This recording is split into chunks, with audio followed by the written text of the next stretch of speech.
What's up, good people? We are in the building. Hopefully you was up last night and you caught the you caught the stream last night when Tommy Sotomayor was actually on Brother Xavier's show. It was a doozy. It was a barn burner. He was debating um the village arsonist, who I don't really know that much about him. I don't. I just know that I've seen him argue and have a roast off with Fantastic. I've seen him debate a few other people over there. I don't know that much about him. I don't, but but either way, either way it go, they were. Hold on. I'm having some technical difficulties. I know y'all can still hear me, but y'all can't see me. That ain't good. That ain't good. Here we go. I'm back. All right. All right, we are back in the building, but we about to get this thing started, about to get this thing going. I see people already filing in here. Make sure you hit the like button as you come in the building. I got Brother Xavier already down in the back chat. Me and X are going to be doing the post-debate analysis, the recap. Me and him always do that when he have a good debate over there. We'll come over here and do the post-debate, chop it up in the morning. And normally more debate happens and Negroes get to arguing and fighting over here. But either way it go, without further ado, we about to get this thing started, about to get this thing going. Let me find the intro. Let's get ready to go. Let's get it.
Peace, folks.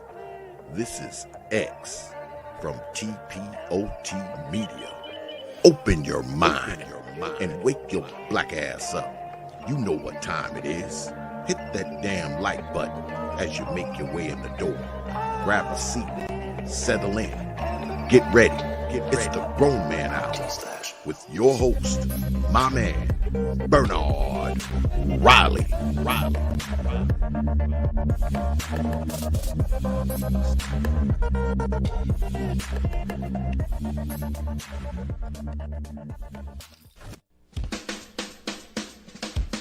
Hey, what's up, everybody? This is Mumia Obsidian Ali.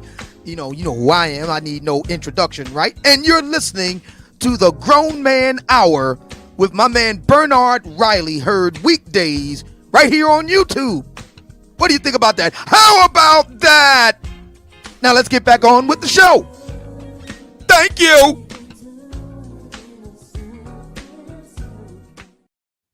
What's going on? What is up, good people? Welcome back to the show. I do appreciate each and every one of you making it into the building this morning. Shout out to everybody. Shout out to my man, Educated Lame. The uneducated Lame in the building. He said yesterday was another classic in the bag. Best show on YouTube. Keep up the good work, man. You warm my heart, man. You've been saying nothing but kind words about me. I do hear it. I do see it. I do appreciate it. And yesterday's show, for those who are curious, that one will be back up. I took it down. I made it unlisted, and I'm gonna tweak, change the thumbnail, change a couple things, and then put it and then probably gonna drop it right when I get off the air. Actually, I'm gonna release it, so it'll be back up for those of you who missed it. It was a 6-hour marathon, so I know some of y'all like to put the earbuds in and listen at work and stuff like that. So you will be able to listen to that 6-hour marathon. It's not on Patreon. It's not on members only. It will be public. Just give me a minute. Just give me a minute. I'm going to tweak the thumbnail because I ended up turning into a one-on-one with ARC, and then a ARC Obsidian type of deal. So and then OG came and ruined the show as usual. But no, just playing. I like OG. I know y'all hate him, but I like OG. He get on my nerves though. But shout out to everybody in the building. Shout out to the early bird squads, those that make it in bright and early before we even get things started. Shout out to Snuggles. Like I said, I got Xavier in the back, going to be bringing him up. Shout out to Kaya She says, Bernard, good morning. Forgive me yesterday. Morning to all in the room too. Happy MLK Day to all. You know, I forgot what you did yesterday. See, that's how much I move on. I forget what you did. I forgot what you did that's worthy of apology.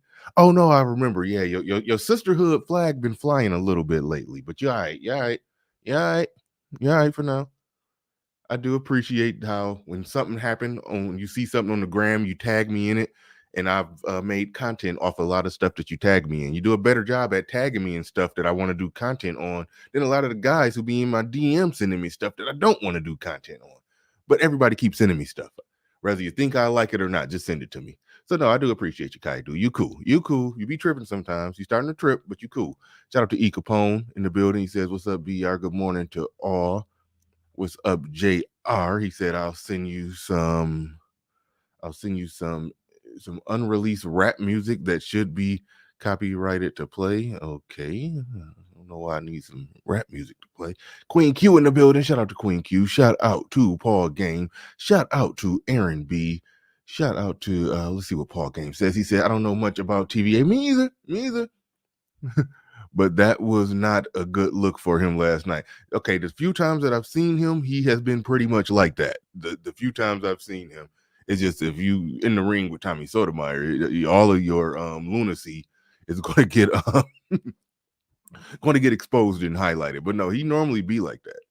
He come to this space. He one of the people. This is just my interpretation. I can get X up here in a second, and he can probably explain it better. But I perceive the village arsonist is somebody who come to this space basically just to challenge the manosphere, just to be a detractor, and there's nothing wrong with that. I consider OGJ Speed one of the detractors, but you know, so he gives good pushback sometimes with a lot of filibuster. I just couldn't take it no more yesterday. Had to drop him down, but I like a debate. And that's what me and brother Xavier, I think we vibe, and you know, we have the same mind on this because we both are, you know, have channels where, hey, pretty much give or take, it's some I'll draw some lines to some people who can't come, but for the most part, you know, all ideas are welcome. And my bridge is a really difficult bridge to burn. And I'll just say that and leave that there. And I know brother Xavier operates more or less the same way. He will bring up people who he disagree with and have the conversation. So that's one of the good things about this space. It's not an echo chamber. And we welcome the detractors. There are detractors who build channels in the manosphere algorithm. And it's a bad thing and a good thing. It's a bad thing because when people find our content, they find the content of the people that hate on us. But it's a good thing because we're not just an echo chamber, and we invite and welcome debate. We embrace debate. But shout out to Queen Q once again, says, yay, something to listen to while I get ready for the wife Zoom club. What's a wife Zoom club? What is that? I do know there's a lot of I'm not even going to get into that, but there's a lot of places where you know, we were talking about the pick-me's online, but there are places where actual living, breathing wives get together and they talk about all this type of stuff that you're supposed to be doing and all the feminine stuff, how to set the table. It is groups of wives online who do that thing. My lady was showing me some of those channels, but not even channels. It's like little private groups and all kind of stuff. But anyway, Sweet Melody Speaks in the building. Shout out to JR, Osama Abdu in the building. Who else we got in here? SKC, what's going on? What's going on, SKC? Stoic One. Soul provider. All right, I think I shouted out enough people. If I missed you, I apologize. But I gotta get on with the show. You know, I like to shout out to people that make it in bright and early. Leo Anthony, I see y'all down there. Darth Low trademark. Shout out to all y'all. Nothing but love for the people that come in bright and early, that hit the like button and drop a comment. Cause I still think that some of that one of these days is gonna happen. I'm gonna click that go live button and ain't nobody gonna show up. So every time I see y'all show up, I'll be happy. It warms my heart. I ain't even trying to be all sappy. I'm dead serious. So shout out to each and every one of y'all. But without further ado, we got to bring up the man of the hour that hosted. I don't even know if to call it a debate. I don't know what the hell to call that.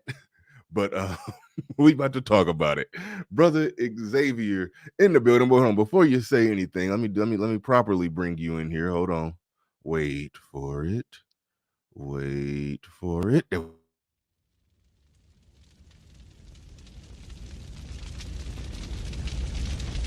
Only from TPOT Media. Open your minds. Brother Xavier in the building. What's going on? Peace, Brother Bernard. Peace, everybody, man. And I know this sounds a little self-serving, but that opening never gets old. I mean, it never does. Yeah. It never does. Definitely, man. I know. All right, so definitely, I'm glad you're here. I was already like I was talking in the back chat. I was debating on doing this show. I was a little apprehensive about it because I don't want to oversaturate my thing. I got my my most recent thumbnail that's still up. Tommy Sotomayor is in it, so I didn't want to just overdo it with doing Tommy Sotomayor related content. But my man brother Xavier had Tommy Sotomayor on his show, and whenever he have a barn burner over there, not all the time, but sometimes we come here, we chop it up, we do a post debate analysis breakdown, and sometimes it ends up being a continuation of the debate depending on who comes on up, and that's something that we've done here before. So we quite naturally he got a heavyweight got a heavyweight in this whole black YouTube thing. The guy who ultimately I can't say Tommy Sotomayor inspired me, but I think the people that inspired me, like Obsidian inspired me to start doing this. When Obsidian runs down the list of the people that inspired him, Tommy Sotomayor makes the cut. So Tommy Sotomayor, bare minimum, inspired the person that inspired me. So in that way, always got to give Tommy Sotomayor that props in that respect. And he's a heavyweight in this black YouTube space. And brother Xavier had him on his show last night in the debate with the village arsonist. So we're gonna start right there. What's your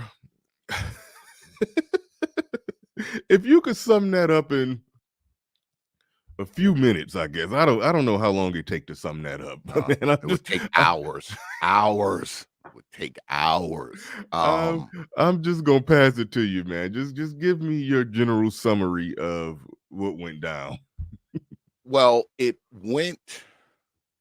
It didn't go the way I wanted it to go. Mm-hmm. But it wasn't really my thing like that. Right. When brother TVA came to me, he was like, X, I want you to host this. And over there on the TPOT YouTube page, we're known for like debates, right? Mm-hmm. Yeah. But it wasn't slated as a debate. They didn't want it to be a debate, according to brother TVA, they didn't want it to be a debate. It was supposed to be a quote unquote, moderated discussion. Yes. So in the beginning, it started out fine in the beginning, but it kind of went, because we spoke about this before, brother Bernard. Brother Sotomayor is going to match whatever energy is being thrown at him. Exactly. And the energy went up, and so of course he went up, right? So then it just turned into back and forth, and that was a lot of that was my bad because I couldn't really corral him the way I wanted to. I thought about bringing my timekeeper in and having the clock on, and because the clock kind of, keeps people in line. They see the clock. I use the clock as a fence, to kind of keep brothers, inside of it. And we didn't have any clock. And after a while, it just got crazy, so I just kind of let them go. shit, I went and goddamn it got me something to drink, something to eat, and all that while all that was going on. So I didn't really hover over the conversation the way I would in a debate. In a debate, I'd be like, hold it, don't talk. This his time. I Yeah. didn't do any of that last night. I kind of let it go, and it got, I don't know, it just got crazy. It got crazy. Um, like I said, it didn't go the way I really wanted it to go. But not for nothing, a good caveat to it is that after brother TVA got off the first time, brother Sotomayor actually stayed. He was like, "Well, I'll let you interview me, and I'm gonna hop at the chance of that." I was like, "Great, wonderful, Yeah. let's do it." So that went well. That part went well, you know, Mm-hmm. because I was looking forward to it because I was told I was under the impression that it was going to be about um conservatism, Mm-hmm. divesting, and these old mamas. So you know Yeah. what part I was waiting for. Yeah. So I was just gonna let them go, with the conservatism. I might have would have chimed in a little bit, let them go with the divesting, chime in a little bit. But when it came to these old mamas, old X would have been all in. Yeah. But I, Yeah. I knew it never got there. It never got there. It kind of got hung up on the conservative part. And then it started getting personal. And once it starts to get personal, that's pretty much it. You've lost it. You've lost it. Yeah. Okay. What do you think TVA's goal and intention? And I don't care. Okay, well, it leaked out because TVA mentioned it that he paid him, and nothing wrong with that. It's a I ain't gonna lie, it's a method I may use to get bigger content creators over here that help grow your channel. But TVA, he paid him. He paid, and so if you do that, if you pay for to have a discussion with somebody, I assume that the discussion is important to you, but I mean, it just turned into a mockery, and I would say that it was bare minimum 75% TVA's fault. So I'm just trying to figure out, like, just from your perspective, because you know TVA better better than me. I don't know him that well. What do you think his goal and intention was in that whole discussion? Like, what do you think it was? Like, what was he looking to accomplish? Well, I often tell people this because I've interviewed many, many people. All Mm-hmm. right. And I tell people because it was slated as a so-called interview, I thought it would be more of that. An interview is not an interrogation. I mean, if you're interviewing somebody, you don't have them there to interrogate them. And I think that brother TVA, when he came in, like I said in the beginning, it went fine, but it kind of got hung up on things that I'm assuming brother TVA already had some degree of problems with him, problems that he already had with him. So he kind of came, with that energy, and I think it got into the weeds when brother Sotomayor answered questions, right? He answered questions that he didn't like the answers that he was getting from brother Sotomayor. So that's when it kind of jumped ship, after that. Like I said, if he was going to interview the guy, he should at least, and I said this to him, so this isn't something that I'm saying behind his back, because I asked him last night, I said, well, if you're going to pay the brother to come on, don't you think you should have got your money's worth? Don't you think you should have got, all your questions answered? And, I thought that would be the main goal because, just like debates, people come on and they get the debate done and over. And then after the debate, there's some banter, there's some roasting, but, the important part's over already. Y'all Yeah. done had the debate, y'all done got it settled, we done went to the polls, we done decided who won and all that kind of stuff. Then after that, the roasting and the ad hominems and all that stuff usually comes in after that. And I just thought that he would have, you know, go ahead, got the thing over with, talked about what was going on, And then after that, if y'all want to throw down and we had the nigga hour, that would have been fine. I don't have no problem with that at all. But at the very least, I thought we would go ahead and get the substance, the substance through, and then after the substance, some niggery. But it didn't go that way. It just turned right into the whole thing. Just turned into rapid fire. You know how we do the Yeah. rapid fire over there? That was like the whole thing. The whole thing was rapid fire. Like So it just and I was pissed because once brother Sotomayor decided to stay and let me talk to him because we was chopping it up for a little while, and I was leading into the stuff I wanted to talk to him about. Brother TBA came back, right? And when he came back, I said, okay, because I believe in giving people the benefit of the doubt. I thought Brother TVA was gonna come on and just calm down. And he came on and it was good for about 0.3 seconds. And then it went right back to the other shit. So I'm like, oh man, that's it. And once Brother Sotomayor left, that was it. He was gone now. Because he had came back too. He Yeah. came back too. He left, he came back, and it just went right back. I don't know, maybe it's a clash of personalities, because those things happen. Not everybody's personality meshes that way. So I think it was more of a clash of personalities than anything else. But it didn't go the way I wanted it to go. Just I don't know. It could have went better. I think it could have been better. Could have been a better stream. Well, what I saw is a failure to construct your questions on the part of the village arsonist. If you're debating somebody who you've been listening to and disagreeing with for a long time, you should come prepared with ironclad questions where you pretty much know what the answer is going to be and a prepared rebuttal.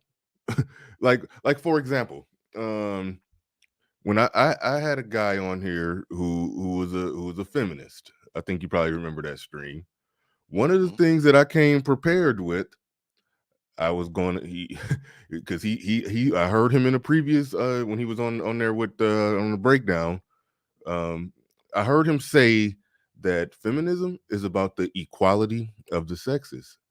And I heard him say that if there's something unequal about the sexes, then something should be done. If there's some type of inequity or inequality, something should be done to bring it equal because feminism is about equality of the sexes. So I was like, okay, great. Working from that premise. So I brought up the stats. I don't remember them offhand, but back in 1930, 1920, 1910, college campuses was like something like 80-75% men or something like that. Okay. Yeah, so I asked him, you do think that that's a problem, right? If the college campuses are like 70-80% men, correct? He said, oh, absolutely. That's a problem. Okay. And and likewise, when it got closer to the 50s and 60s, it started looking more 60-40 men, 40% women, 60 men, 40% women, something like that. He was like, yeah, that's a problem and something should be done about that. And so when it got to 1979 and it got to the point of being 50% on a college campus, 50% men, 50% women, you would think that would be good, correct? He said, absolutely. Yep, that's equality. That's what feminism is about. I said, okay, well, right now the college campus is 60% women, 40% men. So likewise, you would think that, surely you think that something should be done to fix that problem. And then he's like, whoa, no, wait. Well, you see, it's not women's fault that problem is like that. And then he started making all kind of excuses. So like when you know somebody's arguments in advance, you should have no problem just walking them down the yellow brick road to their lack of walking them down whatever yellow brick road you want to walk them down to where they find themselves in a contradiction. It was moments where he could have done that with Tommy. And keep in mind, I agree with Tommy, but there are ways where you could have asked Tommy questions. You could have said, okay, what are your thoughts on the black community? Tommy could have said, his thoughts, everything he thinks is wrong with the black community. Okay, what's your thoughts on white people? What do you think about, how do you, do you think, just ask a straight question. Do you think white people are generally better than than black people. Tommy probably would have stood in and said, yes, they do a better job constructing their families. They do a better job in school. They build more businesses. They do this. They do that. Yep, they do. Yep, they do. They do better. Yep. They're better. Tommy might have stood in it and said that. And then after he said that, then you got to say, okay, do you think so? So you think that these people are all these people are just great and the best thing since sliced bread? That's what you think about them? Okay. Do you think that they have certain advantages that help them to do these things better than us? And then Tommy would have been in a position where he would have had to concede that yes, they have advantages. Okay, so then now you can't talk about how much better they're doing than us because you just acknowledge that they have the advantages. Or Tommy could have said no, they don't have advantages, and then that's where the village arsonist could have pulled up all the every stat, everything to bring up, all the racism and this and that and blah blah blah and what they doing. But he could have walked them down a rabbit hole and forced him to make a decision or say something, and then you can debate him from that point.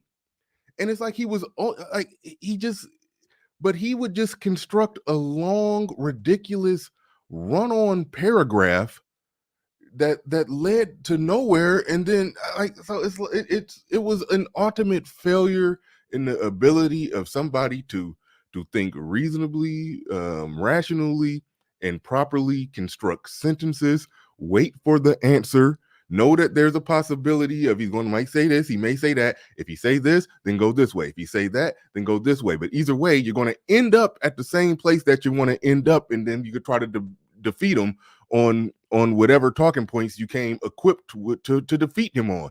He couldn't even get there because it's like he just couldn't even get his gun out of the holster. Like it was embarrassing. It's like he so I'm sitting there listening like, dude, you coming off like a child damn near. It's like it was embarrassing. It was embarrassing. And that's what I'm noticing for a lot of the detractors. I know Tommy don't consider himself part of the manosphere, but what I'm noticing from a lot of the detractors, they just come with emotional arguments, improperly constructed arguments that is just an utter failure. Now it speaks to the validity of a lot of the points that we make, that nobody can make a sound, reasonable, rational argument. I've seen a few people try, but even then they have to dabble in the game of word salad. So that was my biggest takeaway in analysis of it. It was just a failure on the part of the village arsonist, who admitted, I mean, I'm not out nothing. He admitted, he said it. He paid $1,000 to have that discussion with Tommy Sotomayor, and he could not properly construct his questions in a reasonable way to lead somebody whose talking points you already know down a path to defeat him with logic. It's like it's so that was embarrassing. It was embarrassing. I just had to get that off my chest. I'm sorry. Yeah, well, I mean, the key to something like that is, the back and forth, right? You need the back and forth. And once it gets beyond the back and forth, and I said this to him last night, I said, look, man, I said, you're going to ask the brother questions, at least let him answer them. I mean, and we get a lot of that. Somebody will get on and you ask them a question, and while they're in the process of answering the question, you fire 2 more questions while they're answering. I mean, it's hard to get No, anywhere like that. hold on, wait. I'm sorry to cut you off, but it was worse than that. He would make a series of statements, like 2 or 3 different statements, and then close it all out with a question that had nothing to do with the 2 or 3 statements that he was making. It was like it Yeah, was just and all.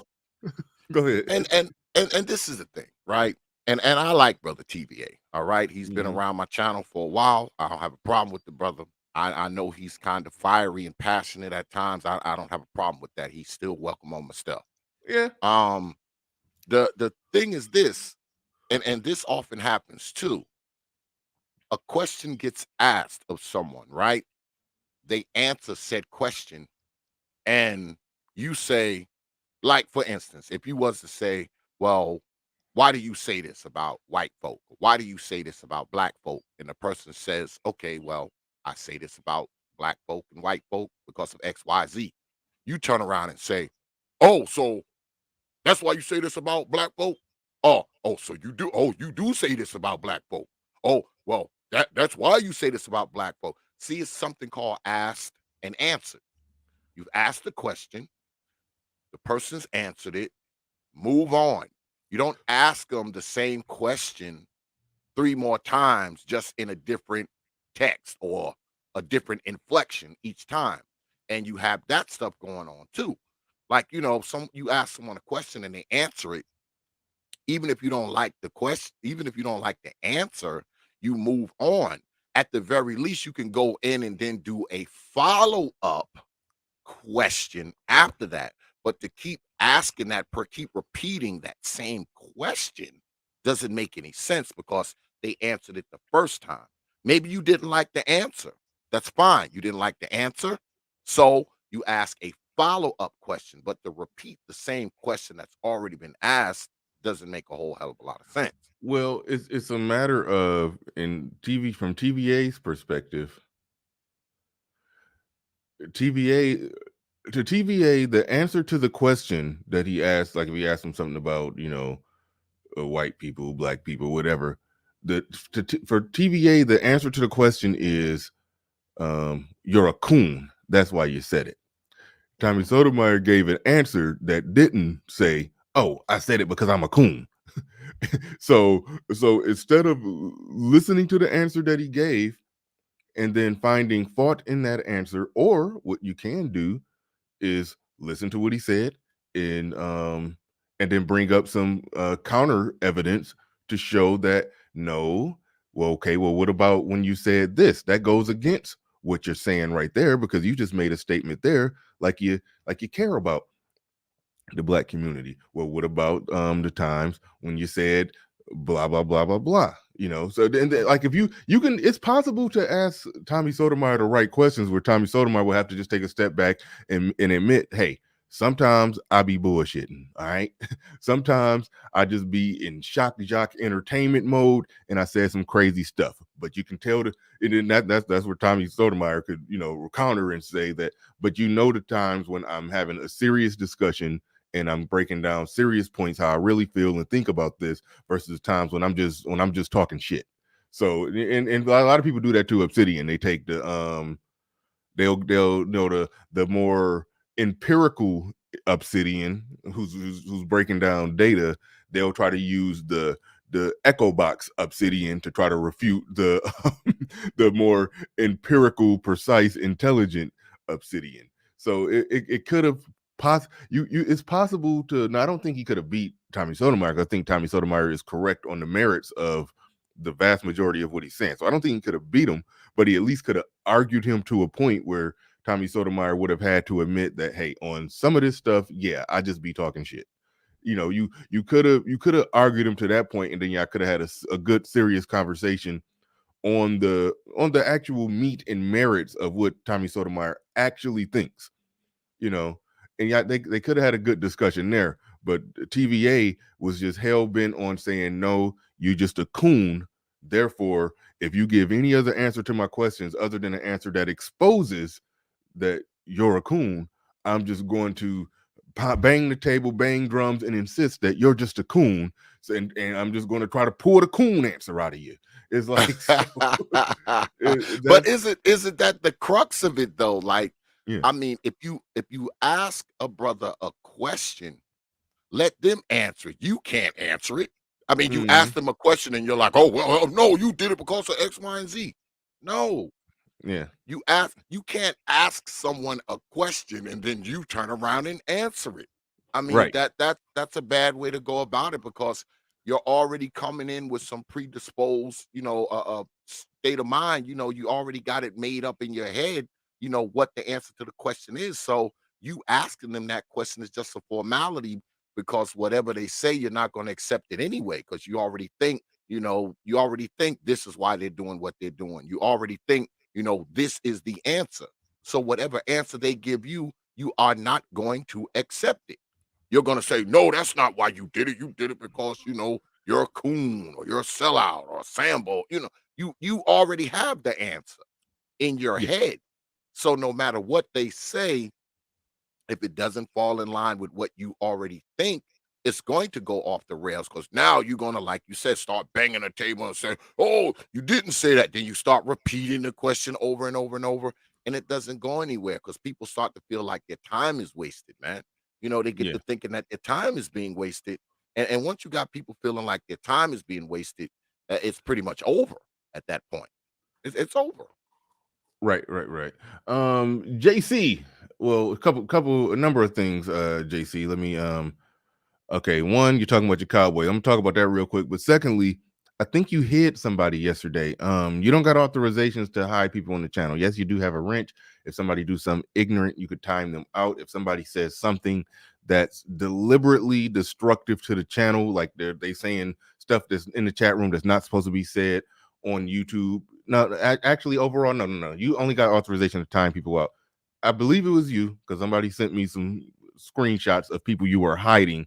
Don't hide nobody from the platform. You'll lose your wrench that way. I would rather y'all time people out, but let me hide them. But them bots come in, posting that weird stuff.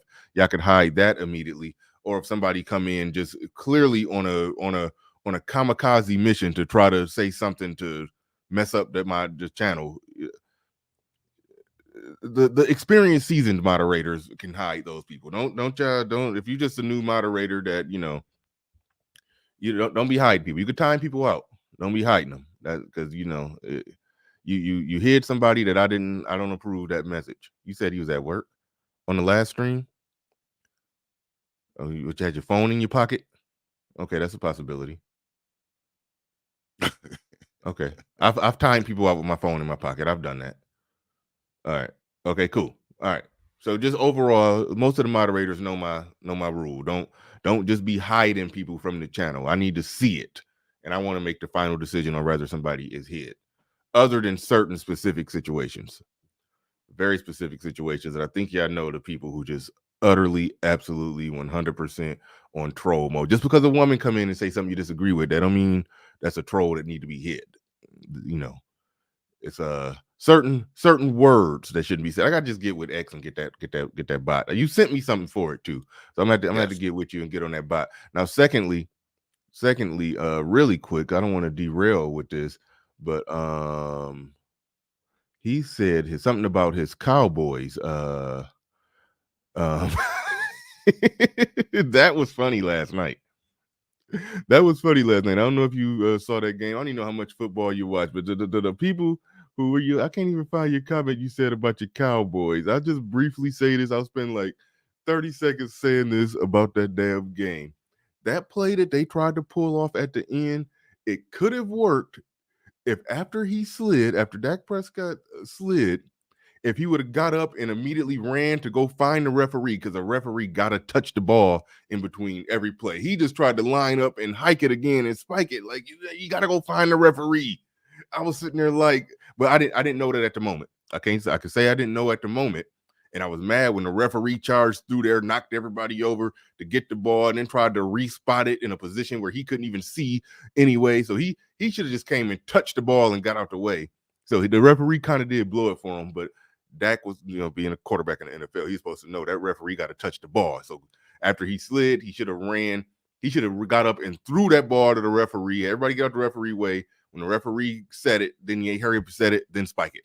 They could have possibly got one more play and a chance at getting to that, throwing the ball towards the end zone. But anyway, that was horrible. That was horrible that way that game ended for the Cowboys. It was some YouTube, it was Instagram videos of Cowboy fans and 49er fans fighting in the damn parking lot, all kind of stuff. It was horrible.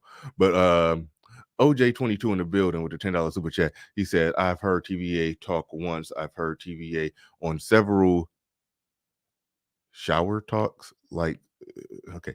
Several shows talks like the women. Yeah, I talk about over talks everyone, extremely emotional. Oh, hold on. Wait. Hold on. Wait. Beta! No.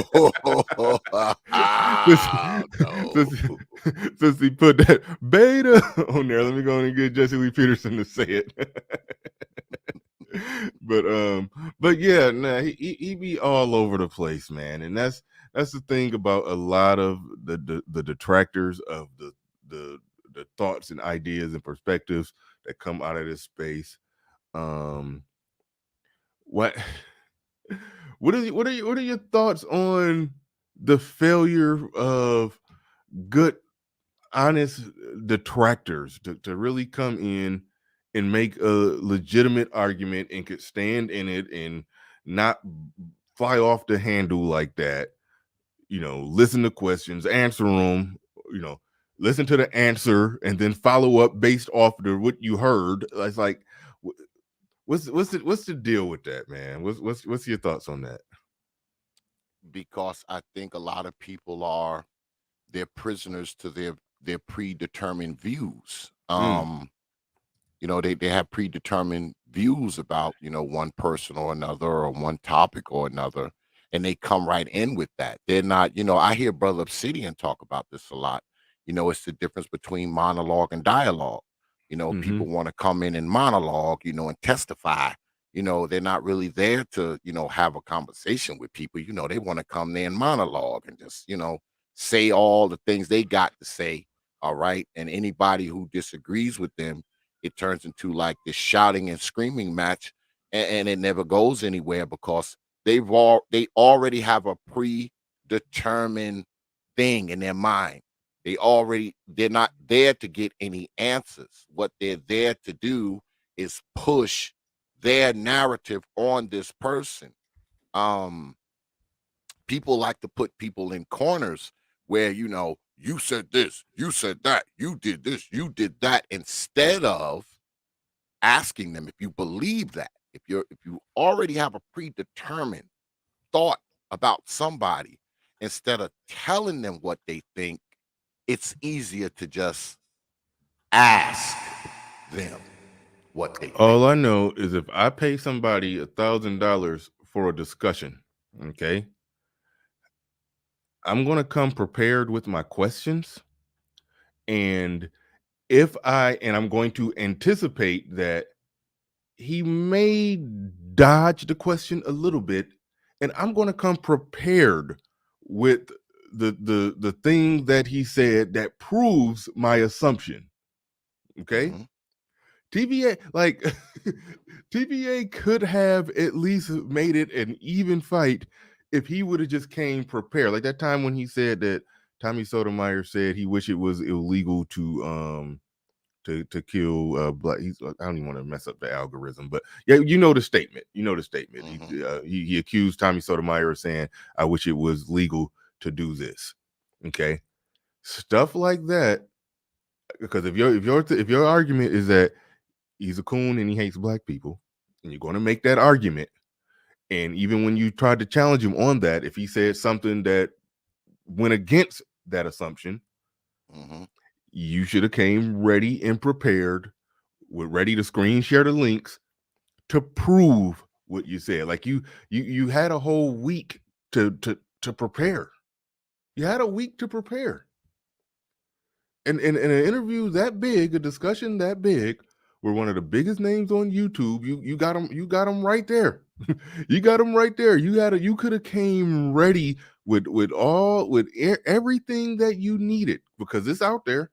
There's enough people who didn't clip Tommy Sotomayor. It may take a few clicks to find it, but it's enough people who have clipped Tommy Sotomayor to where if Tommy said it, somebody got it somewhere. It's somewhere. So I'm like, it was no excuse to not have that ready to go. And it shocks me because look, I agree with Tommy Sotomayor on most of what he says. Yes, me in too. the most in most of the manosphere do. But let's just say if I was hired to be Tommy's a devil's advocate, I know, I mean, to be the devil's advocate to go against Tommy Sotomayor, even though I agree with him on mostly everything he says. I mean, it's some stuff where he get extreme and go too far. It's some stuff where he, the line, everybody has a line. I talked about that before, there's a lot of people that agree with me on everything, but when I go to start talking about, religion, my views on organized religion and God, or or when I start talking about the IQ and all of that stuff, that's when I probably cross the line for some people where they like, nah, I can't go with you there, Bernard. So Tommy got a lot of stuff where he where he be doing good, he be killing it, he be dropping straight facts, just straight facts. Whoa, shit, that was too much.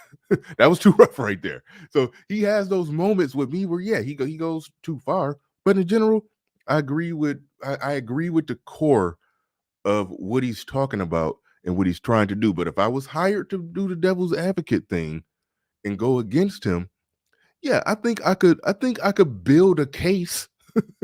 I think I could build a case and probably argue against some of the things that he said, and basically, like I said, argue him into a corner where he would have to admit that, okay, this crazy stuff that you're bringing up that I said, I was just being a shock jock. I think I could do that if I had to. I wouldn't do it because I don't, I agree with him. I'm not in the business of getting in the way of people who saying things that I think need to be said. But hold on, SKC, check your email.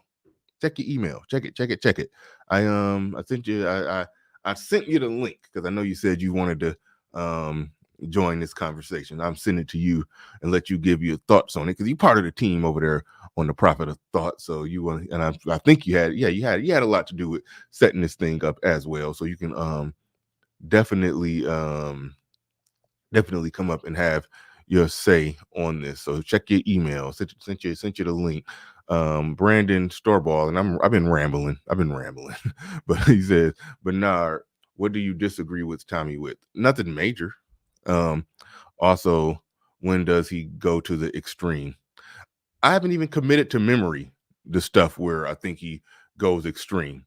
It's just random moments throughout the course of him just going off and talking where he may just throw something out there that I was like, ugh, that was a little too rough right there. I can't go there. But far as things I disagree with him on, it's nothing major. It's just certain moments where he just say something that's just a little too far. But I'm not against him to the point to where I'm not against him at all. I support him. I'm for what he's doing. I'm definitely for what he's doing. And so the little things I disagree with him on, I don't even commit it to memory. But if I was hired to debate him and I had 2 weeks to prepare, oh yeah, I could build a case. And so I'm only talking about TVA's failure to build a proper case. That's all I'm talking about here. You had all the time in the world. You could have came with clips. You could have came with links. You could have came with all kinds of stuff to corner him. And it's embarrassing that the detractors, and it's a weird thing where some people do so bad arguing, and I see this with Kevin Samuels, where a lot of them chicks, they call in, they do so bad at making their points. I find myself, just for the sake of a good discussion, I'd be just rooting for them to at least make sense. Just connect a few dots on the dot to dot, and so a halfway decent conversation can be had.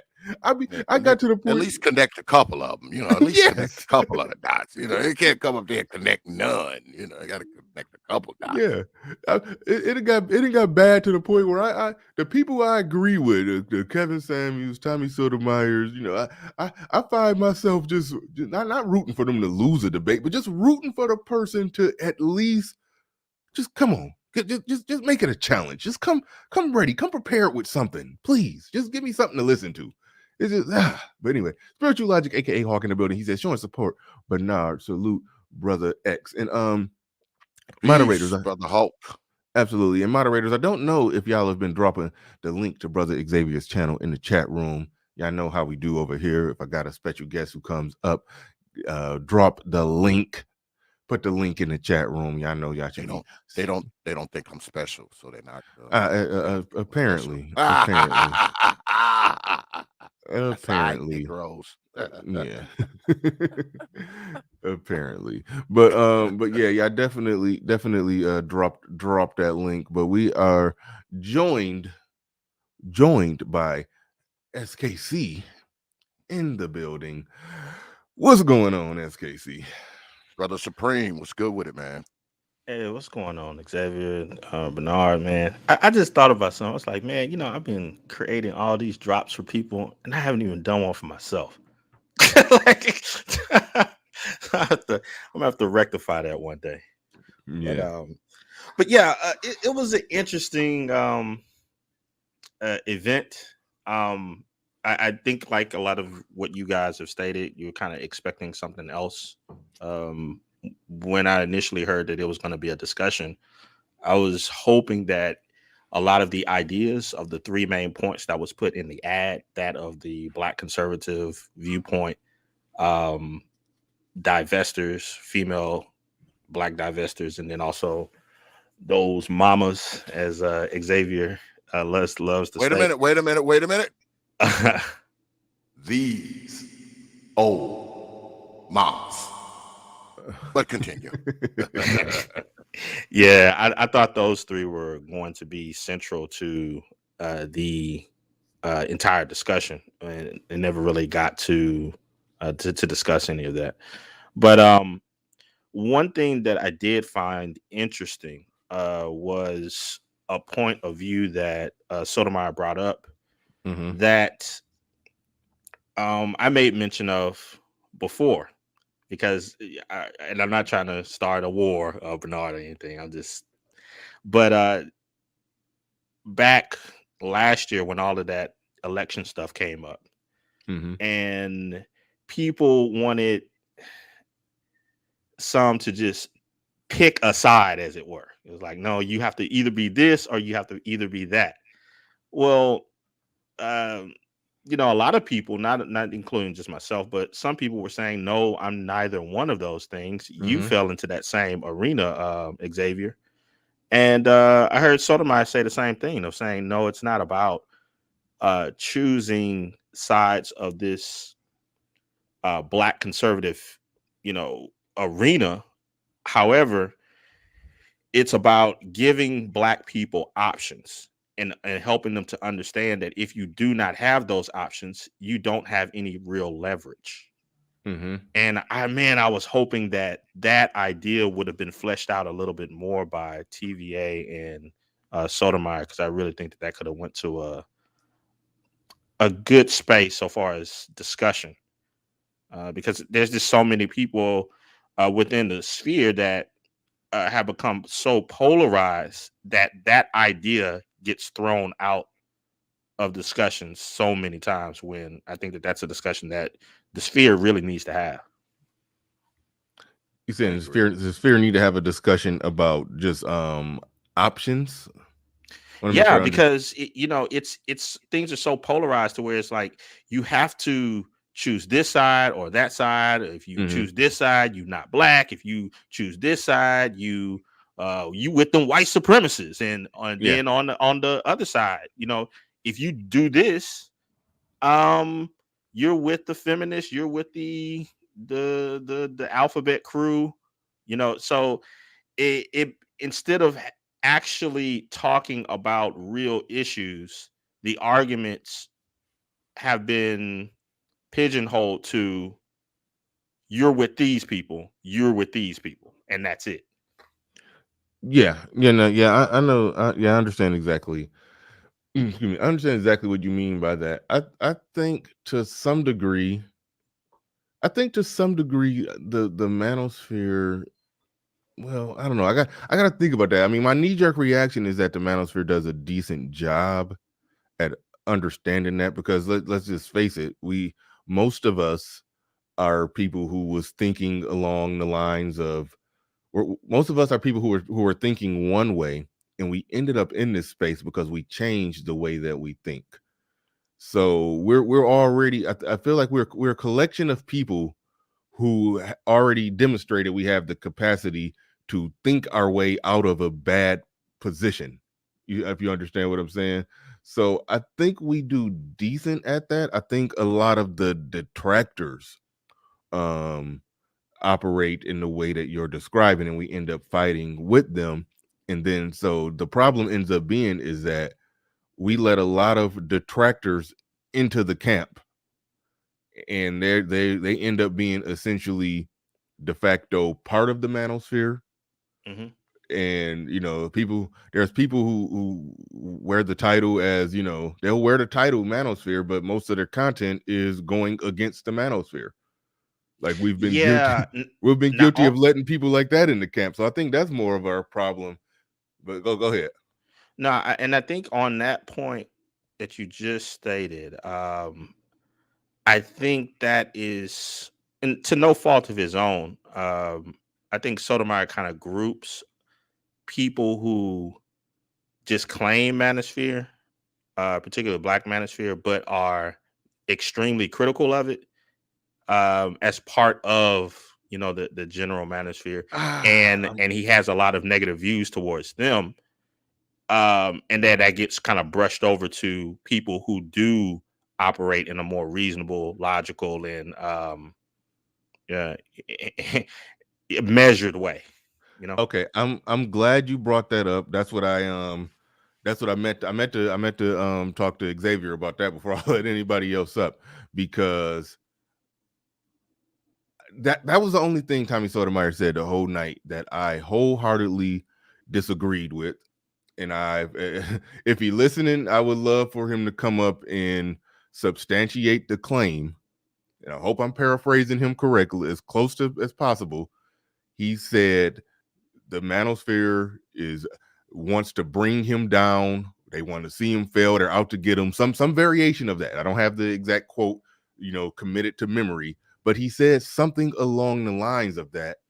I would love for him to substantiate that claim, because this is my theory about what happened. And I said this before. He never used to mention the manosphere.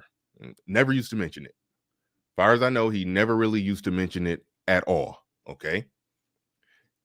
Kevin Samuels blew up. He had a problem with Kevin Samuels. He went at Kevin Samuels. Kevin Samuels had a lot of fans because that weren't even connected to the manosphere.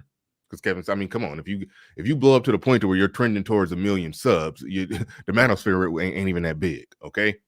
So what happened is a lot of Kevin Samuels fans would go at Tommy Sotomayor. Okay. Tommy Sotomayor said, okay, Kevin Samuels came from the manosphere. All the crazy Tommy Sotomayor haters / Kevin Samuels fans who were really just Tommy Sotomayor haters who liked Kevin Samuels, or just wanted to weaponize Kevin Samuels' success against Tommy Sotomayor, just like TVA. Again, TVA tried to hit Tommy with the Kevin Samuels stick too. If I heard it right, it was jumbled up in a lot of yelling back and forth. But if I heard it right, TVA did the same thing. Okay, so basically, what happened is the Tommy Sotomayor haters, who may not even necessarily be Kevin Samuels fans, they're just Tommy Sotomayor haters, weaponize Kevin Samuels against Tommy Sotomayor. So these people who look like Kevin Samuels fans are coming at Tommy Sotomayor. Tommy Sotomayor said, okay, Kevin Samuels came from the manosphere. Oh, these people that are coming at me are from the manosphere. Okay, now then he like in a beautiful mind type of way, he connected all the dots on the board and drew the lines and had strings and all that stuff, and then full Russell Crowe in a beautiful mind came to the conclusion that the manosphere is out to get him. And that's like, no, the manosphere have been rocking with you, praising you from the start. Tommy Sotomayor could pull up in any manosphere channel. I'm talking certified manosphere channel, and literally get the red carpet rolled out for him. Coming to America, rose petals dropped at his feet. Come on, like who?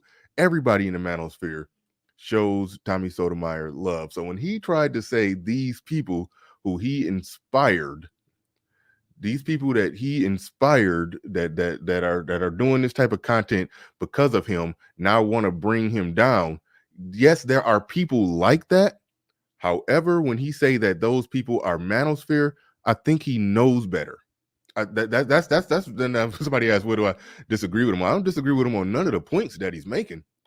But I think he literally knows, and for some reason, I don't know why he wants to connect that to the manosphere and say that those people who are doing all kind of stuff to bring him down. Because people be flagging his channels, be doxing his daughters, be flying drones over his house, posting in chat rooms the address to the church that his mama go to or preach at or something. I don't know. I mean, people doing crazy stuff.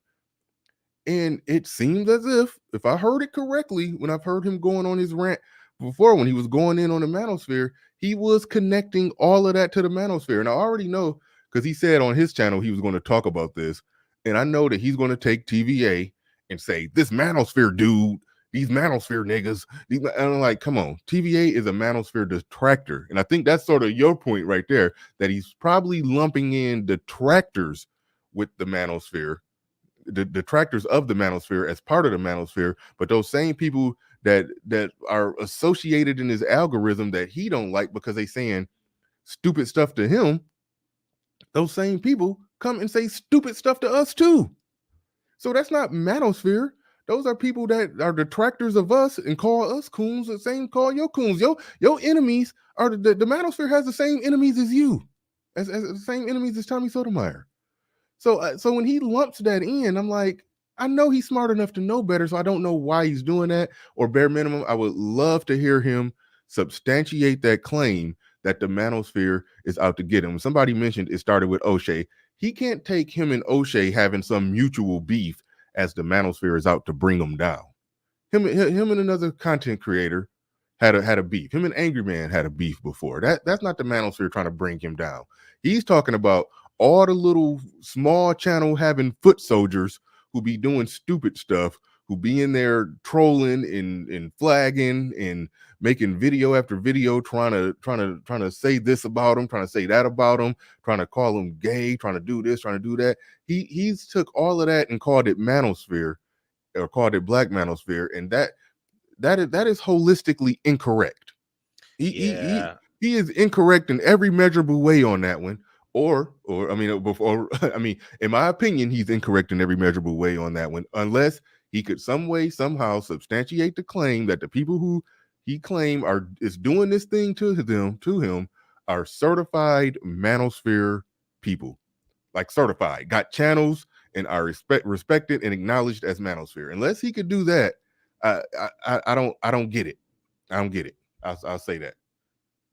Yeah, I mean, the only thing that the main counter that I could put to that is because the sphere is kind of like a somewhat loosely associated conglomerate or coalition, then it becomes a thing of now you have to be very acquainted with who is who and what is what. And I mean, if you're doing all of your own stuff, unless you're just involved in this in the sphere, how could you know all that information? And how could you make those determinations of who is who and all of that stuff? But I would think that would be the counter argument. Because if you have multiple enemies, if you have so many different enemies, you start to think they're all on the same side, right? Because they're all coming after you, right? You're the common denominator. So if you got people coming at you, man, from all different angles, you start to believe they're all on the same team. They're all from the same side, because the one thing these other people have in common is their problems that they have with you. So you just assume, they're all part of one thing, especially when many people are coming at you with the same BS arguments. It's not like, there's all these different arguments coming. It's the same arguments coming at you. So of course you're going to assume everybody's coming from the same mind state. They're coming from the same place, because they're coming at you with similar arguments, even though these people may be from different circles of influence, but you're hearing the repetitive arguments. So those arguments are the same. So you just start to see all of these people as that same enemy. I think that has a lot to do with it as well. But why call that enemy the black manosphere? See, that's the part that I don't understand. I understand that he got a lot of people hitting him from all sides. And look, we know the people that got a problem with Tommy Sotomayor. It's the pro-blacks, it's the simps, it's the people that pander to black women. Like those are generally the people that got a major problem with him. People who think he's a There's coon. another one. Okay, what's the other? And you just got to be honest. When Tommy started wearing that red hat and putting 45 in the background, you know that didn't sit well with a lot of guys in the space. In this space? Even in this space.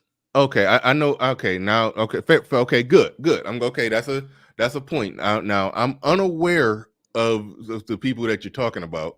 Okay, there is a portion of the Black manosphere that, for better or worse, I don't know how you could be Black manosphere and still be okay. Shout out to little Big Nate, leftist niggas.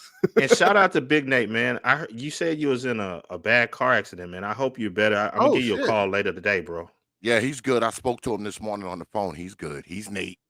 He is Nate. So yeah, I spoke to him earlier this morning on the phone. So he's good.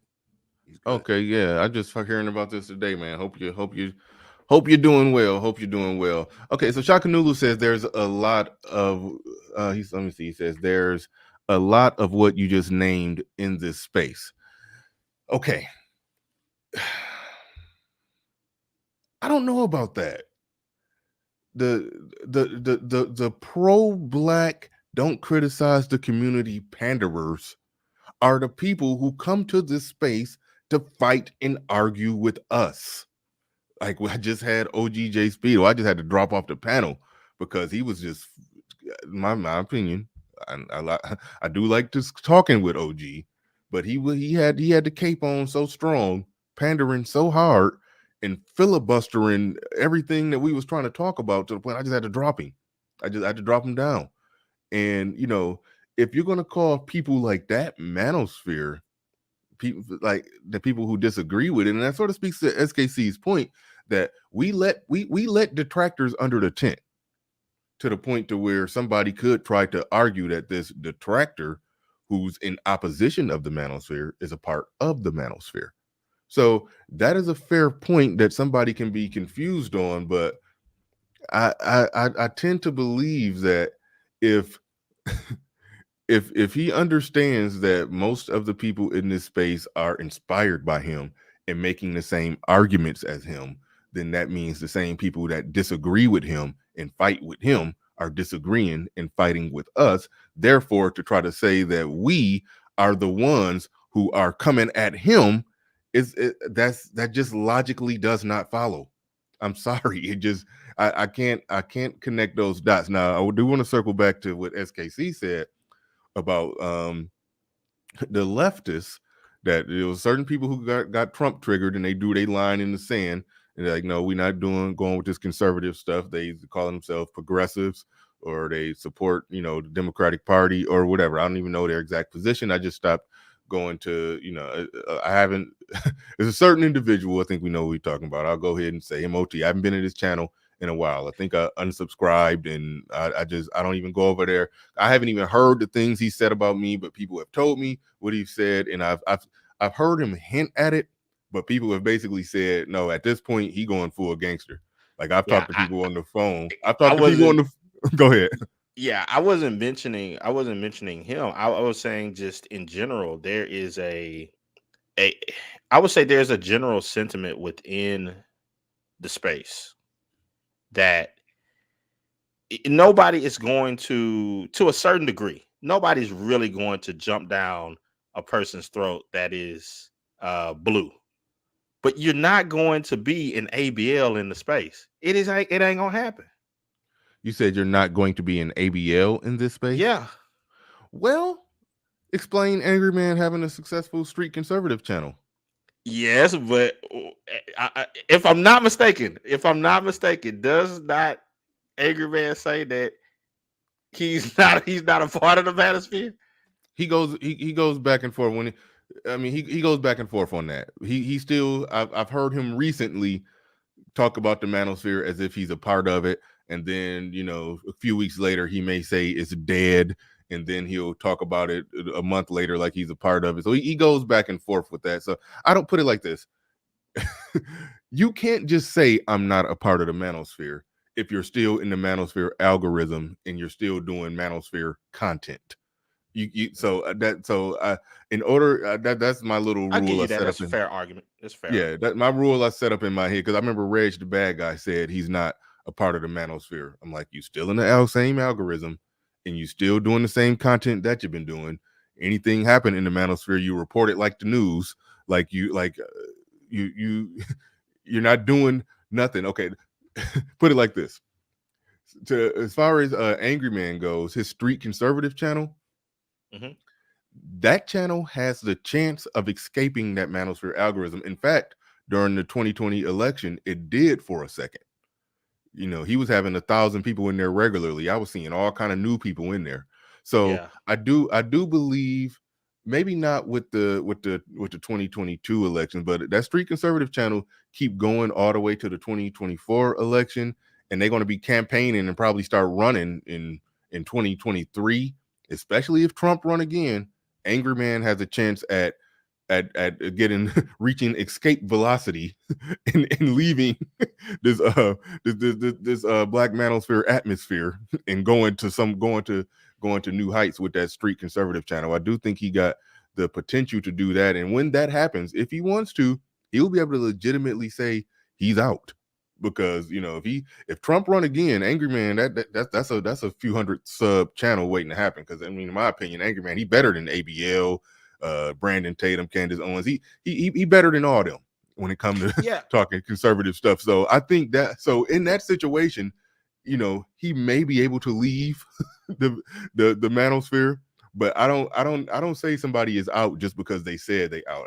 If there's somebody say they out, they're gonna have to. It got to be restructured content and getting into a new algorithm. I thought you were about to say blood in, blood out, bro. No.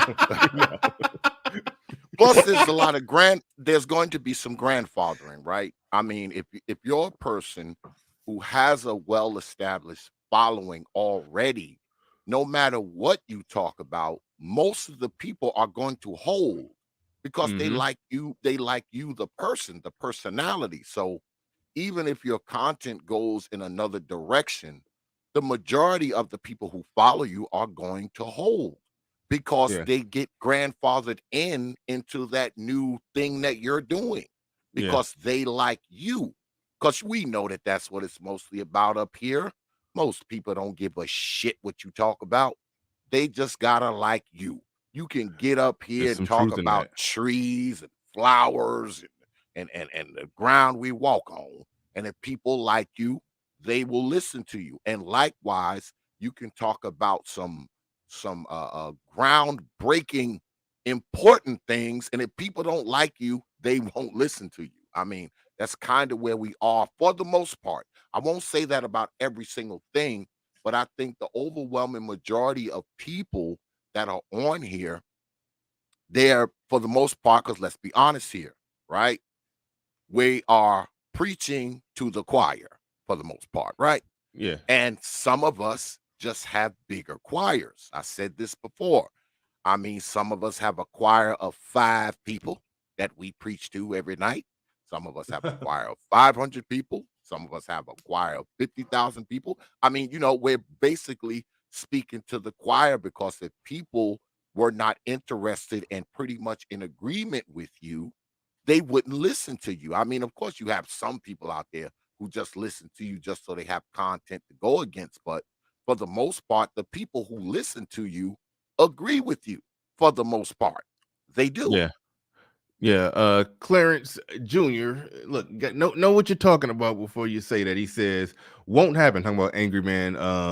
When I talk about how Angry Man channel could, blow up if Trump run again, and he could, escape the manosphere. He could have escape velocity, lead the manosphere. He says won't happen because he will never stop talking about black women on his street conservative channel. He don't talk about black women on his Angry Man channel. That's when he dragged the strag, as he says. That's where he does that type of manosphere content. But that street conservative content, he's done a damn good job of, again, like I said, making content that pivots in a different direction, that puts you in position to make it into a different algorithm. But So even in that, I think that Angry Man does an interesting I would say job in showing links between Black women Yes. and politics because they Yep. are they're connected. And he does. I think he does a good job with it. But Yeah, well, the thing is, and that's really my vision for the space. I remember, hell, Kevin Samuels said something one time where he was like, the manosphere is expanding, and he talked about how, my interpretation of it was, yeah, Kevin Samuels is doing a show talking about women, where Kevin Samuels just took a lot of strong elements of the manosphere and took it into that that dating and mating environment or whatever. You know what I mean? He took strong elements of that and he branched out into that Brother Sotomayor's in the chat, I believe. Okay, all right, yeah. Let me Brother Sotomayor is here. Let me drop that link for him. But and then, so just like I said, Kevin Samuels has took the manosphere to the Black love industry. Angry Man, in his own way, I think is going to blow up all the same on the Street Conservative channel, and he's going to take that to the whole. He's going to take elements of the manosphere to Black conservative politics or conservative politics. You see, so that's just an expanding of the tent. Where we know what core manosphere is, but we also know know that it can expand out. Elements of it can get in different areas, different arenas, different fields. But the link is in the chat for Tommy Sotomayor. Hold on real quick. I saw one of y'all trying to jump in, but hold on. Indigenous TV in the building. He said most of the brothers in this space aren't real conservatives. They just really like 45, shaking my head. Most of these Black conservatives are grifters. Man, get out of here with that. See, there go one of them, SKC. You got them. Well, and the point with that is just to show that, okay, let's kind of lean into that. Let's say they are grifters. Why can't they have a different point of view? Why is that unacceptable within the sphere? I mean, there's a lot of people that grift, quote unquote, grift on a lot of subjects. Well, and who's you got people that quote unquote grift on game. Yeah, who's to determine? So it's like, let's establish something. What makes them grifters? Okay. So first of all, I just lean into that on purpose because it's like sometimes you just have to give people certain terms, hints, coon. Who cares? But what I really think is that they can't properly substantiate their argument, so they use an insult in order to strengthen their position. So the word grifter is basically used in, hey, people enjoy the content, my point of view that I'm bringing to certain people, and they pay me for it. That means that they're a grifter? Of course not. Of course not. But you have to go through all that explanation in order to push off an insult or word that doesn't even properly fit what they're charging.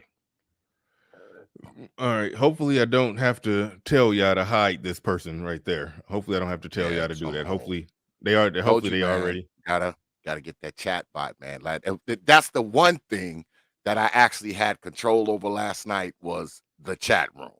None of that BS came through. None of that, because I kind of I watched a little more Brother Sotomayor than I normally do, and I told Brother Sotomayor this. I had to watch you a little more so I could get familiar with what would be coming in my chat, so I would know what to program it to, so it can just litter the floor with digital hits. So none of that nonsense got through. So I'm glad about that, because I know there's a lot of people out there that have a problem with Brother Sotomayor, and I knew some of them would be in my chat trying to disrespect them. And everyone who knows how TPOT goes down, I don't allow people to disrespect people when they come in my house, and I wasn't going to allow that shit. No matter who's up on the square, you're not going to come in my chat room and just run amok and just disrespect them. Nah, we don't play that shit at TPOT. We don't play that. Yeah, absolutely. And just so y'all know, that was that's an example. When I was talking to JC, because he allegedly hid somebody he wasn't supposed to hide. When I say, yes, if somebody just say something stupid, if it's just outright ridiculous, okay, go ahead and time them out if they just being ridiculous. But if something like that, an obvious troll, just here to cause problems, don't even play around with the timeout button. That's an immediate hide. Just hide them. Just get rid of them. Get them out of here. Now, I believe you can never know nowadays. It's me.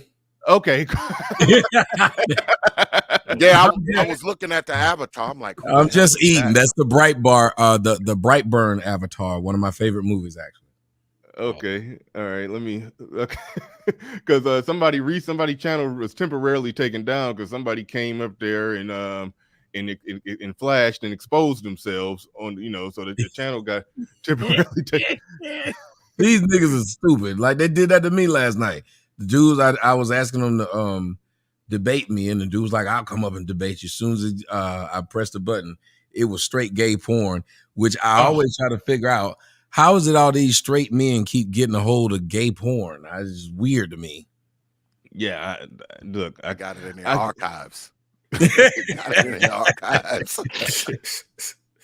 Don't ask me to explain that, but either way, welcome, Tommy. Welcome to the show. Well, welcome back. You you probably don't even remember, but you came on my show one time. Okay, cool.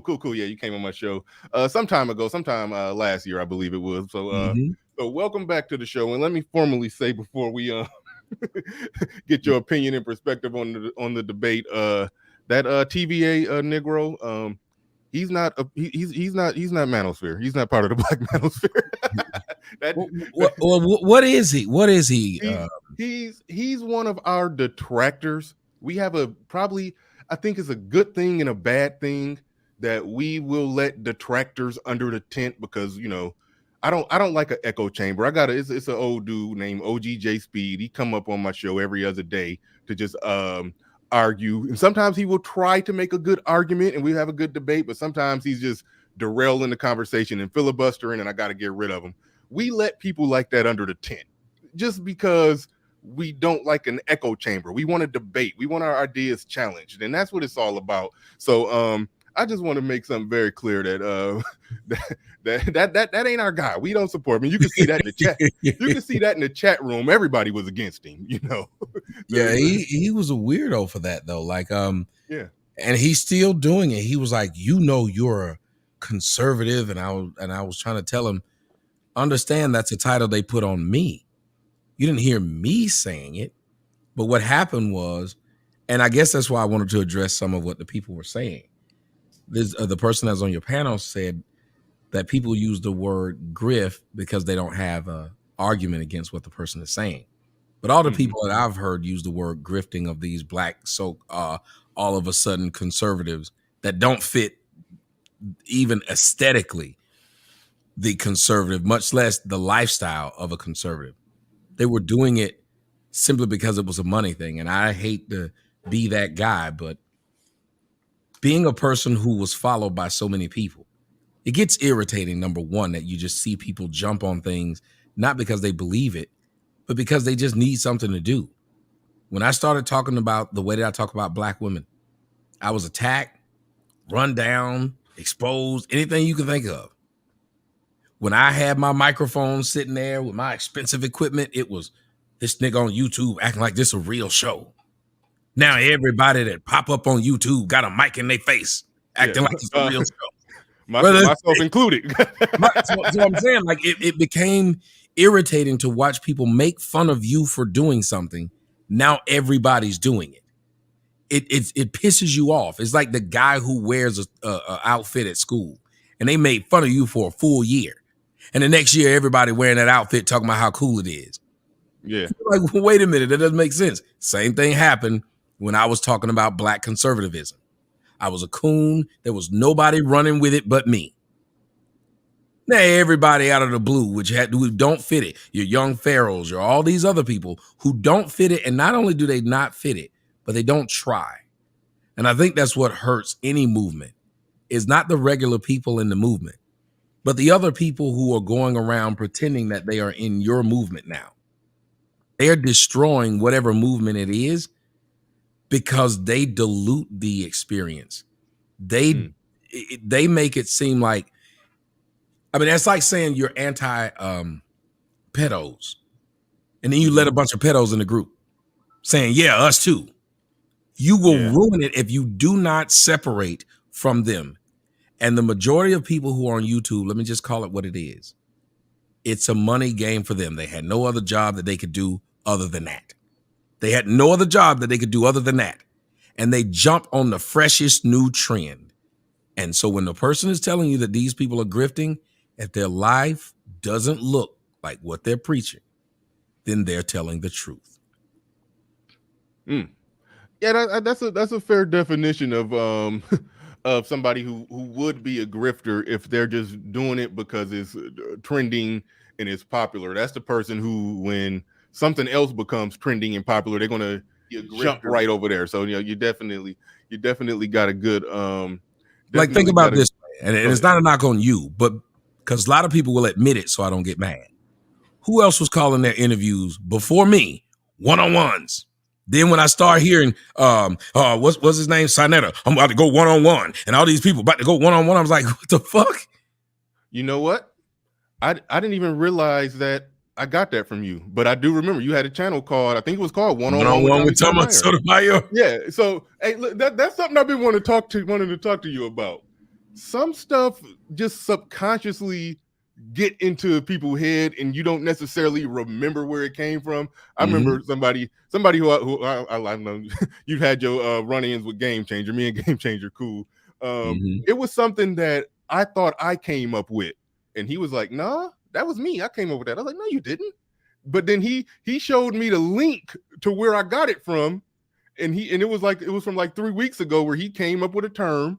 And I even shared his video. I must have fell asleep after I shared it, but then and woke up with it inceptioned into my brain, and I thought I came up with the shit. And he had to show me the evidence. So some of this stuff happens a lot. That's why I try not to watch other people. I've said it several times. You watch somebody. That's why whenever I get something from somebody, I shout them out for two reasons. One, because I like them to get their credit, but two, if it was enough to influence me, why can't I let other people go there and be influenced by them? Yeah, no, I definitely understand that, but it's funny that I didn't even realize until you said it that I put one-on-one all the time. Part of what I grew my channel on is interviewing a lot of people in and around the manosphere. So I would always say one-on-one with so-and-so, one-on-one with this person, one-on-one with that person. But yeah, you're right. I got that from you and didn't even realize it. So yeah, but it's a thing of where it's fun where everybody could grow if it was done that way. Because if you look at those white people have those beauty channels or whatever, where it be the straights and the gays, and they will all grow each other to where each one of them will grow into their own thing. And it's like they will keep shouting out who got them started. And I've never understood why with black people, not only do we not do it, but we try to then take down the person that we are emulating. It's a strange thing. And if you can watch it, like everywhere it goes, we'll emulate somebody, then we try to take them down so that the memory of them will be gone and we will be the only ones left.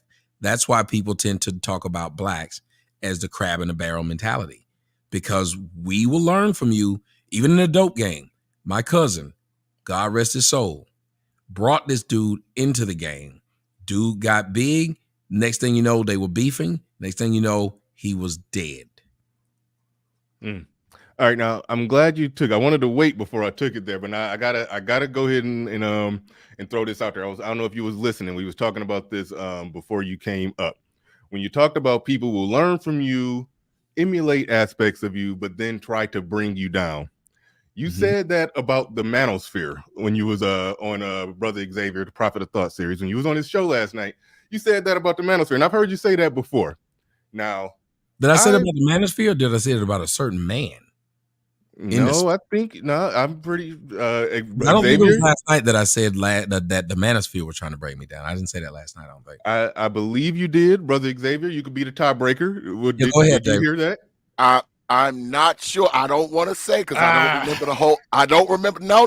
I'm being honest. I don't. Yeah, because all the things we talk about, I don't think we talked about it. I don't know. I'll go back and look, and I'll write you. Me too. I will go back and listen to it, but I don't remember talking about that.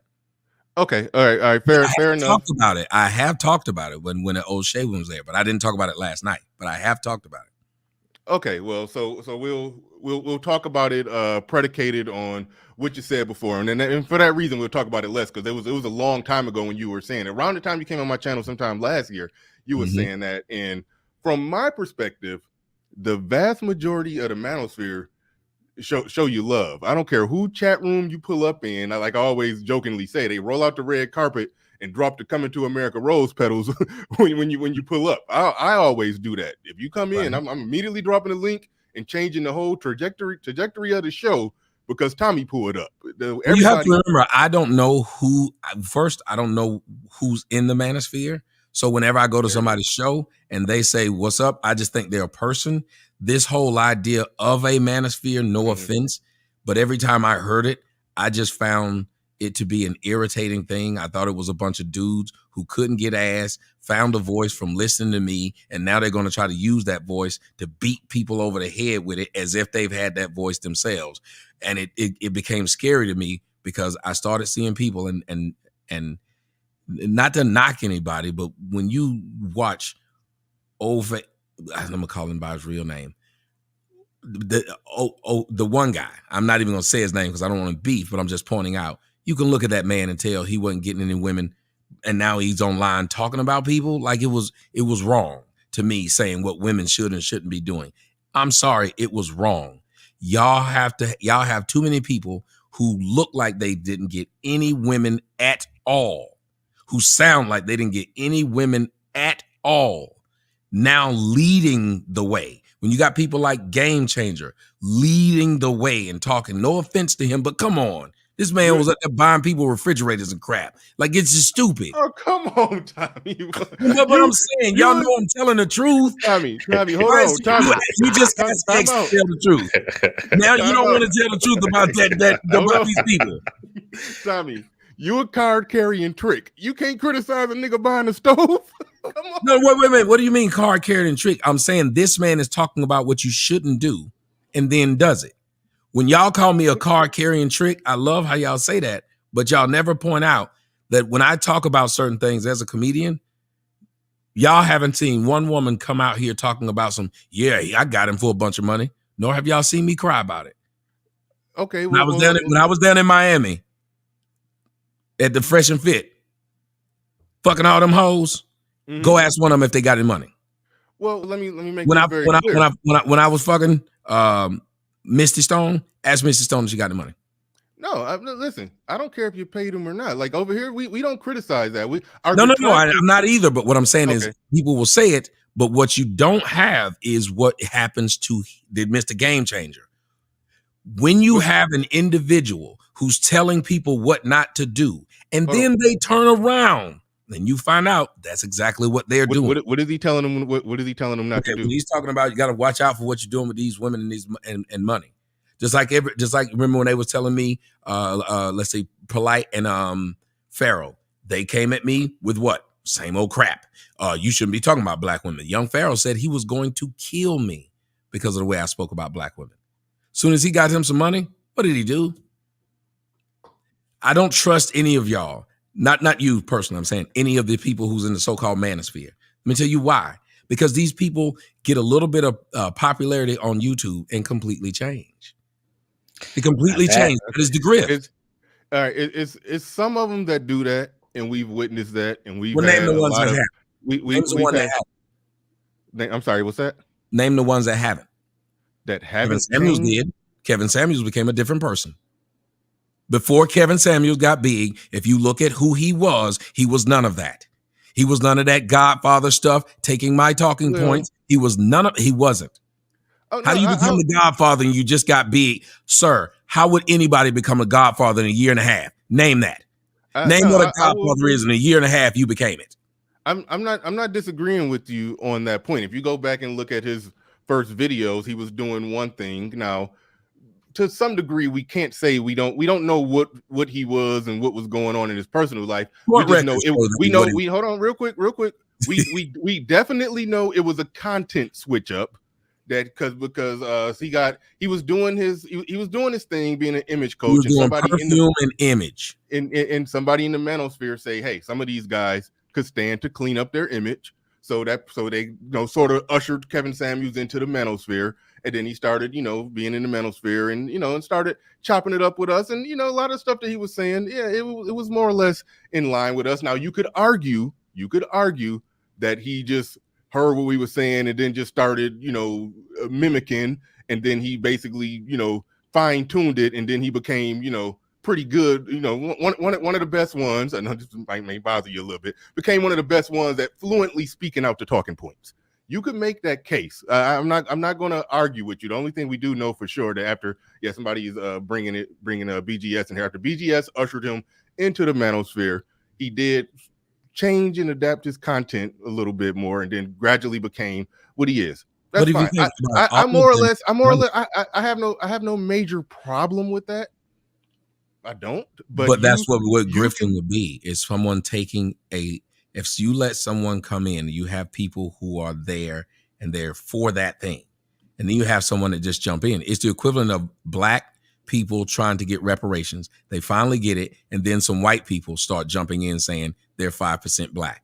Y'all wouldn't like that either. And if they got the same share or more, but they didn't fight like you did, they didn't go through your ancestors, what they did. If they could just jump in and get it, that is what one of the parts of grifting is, that they don't believe in it. Okay. I think your point would be more solid if it was evidence that Kevin Samuels was against what's being said in the manosphere. I didn't say he was against it. I know, but I'm saying your argument would be more solid if it was evidence that he was against it. I'm saying you don't care. Like you don't care, and you grab it because it's a play. That grifting doesn't mean I was against it, now I'm for it. That's hypocrisy. You don't know, but you don't know what he was for. The only thing you know is what his content was about, but you don't know what he was for. You don't know. I never argued that he wasn't for it. I understand that's your friend, so let's just switch topic because actually, now I haven't. You don't hear what I'm saying.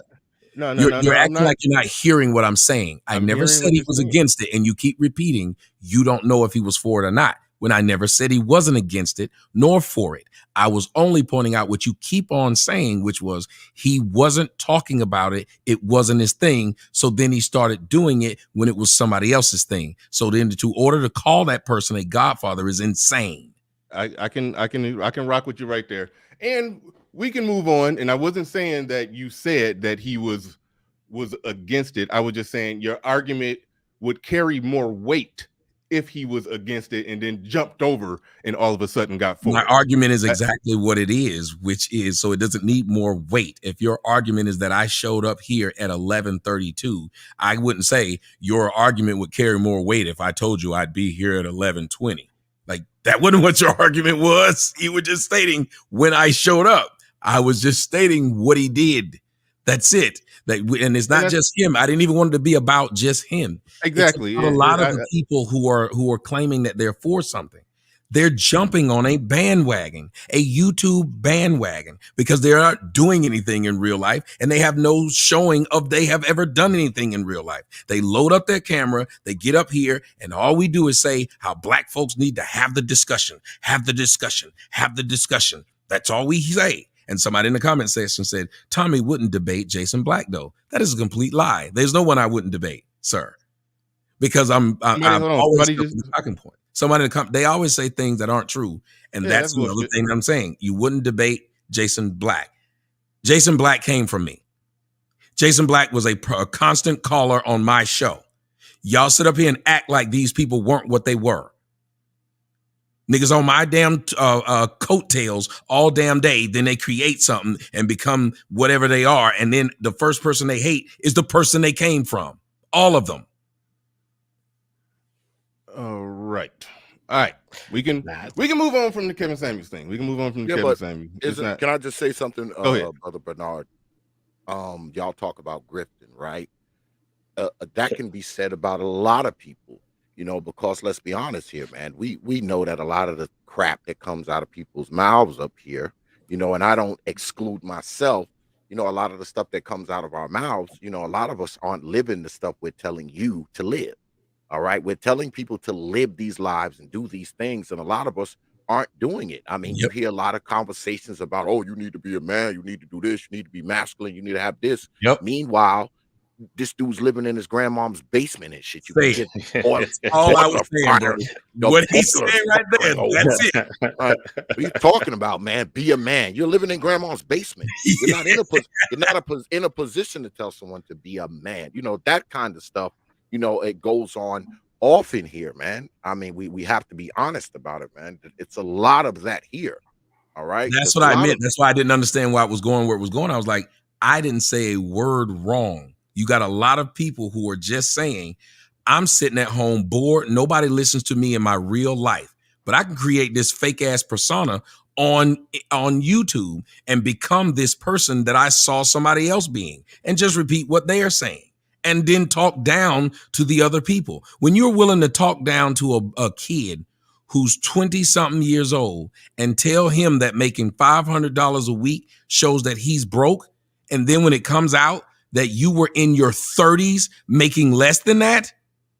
So you destroy this man's self-esteem at 20 when you know for a fact that before you blew up on YouTube 2 years ago, you were broker than he was. That's not cool. And y'all sit up here and big up that stuff because you want to be around something. But none of y'all sit up here and say, wait a minute. You can grow and get big and everybody can say how great it was you did. But you spent your time once you got big trying to put down other people who could fuck off and just end up being like you, which is a YouTube channel away from being rich. That's what happened. But Kevin won't tell y'all he was a YouTube channel away from being rich. No, now he just want to talk about everybody else and say they're not high value. It's insane. And y'all just sit there and listen at it. And then everybody else tries to jump on YouTube too and jump on. But what they don't remember is this. White people been making money on YouTube for years. Guess what people didn't do? Try to emulate white people. Do you know why? Because we feel like if white people are doing it, we can't do it. We can't be involved. But then when they saw a black person like me do it, at first it was, you don't have a real show. You just on YouTube. YouTube ain't this. Then they started saying, wait a minute. He has all this stuff. He must have got it from YouTube. White people had all that stuff. They must have got it from YouTube, but you didn't try to emulate them. But me, you emulated me. But you didn't give me the credit for it. You just tried to destroy me and say I don't exist, or I'm a coon, or I'm doing this, I'm doing that. And that's what a lot of us do, just like that cat did, and all of them do. They get the big head once they get any kind of push on their channel, and then they just start talking about everybody else. Well, and that's crazy. But there is one over here. You definitely, you know, I always acknowledge that, and I said it earlier. You inspired, but Black YouTube exists in the way that it exists, largely in part because of you. I can't say you directly inspired me. Obsidian was one of the ones that inspired me, but when Obsidian run down the list of people that inspired him, you know, Tom Lakis and a few others, and you made the cut. So you directly inspired the person that inspired me. So I acknowledge that, and I think most people in the Black manosphere definitely acknowledge that and give you your props. Well, it's not about the acknowledgement. What it's about is what people are doing when they get a little bit of power is becoming the tyrants they were talking about before they got the power.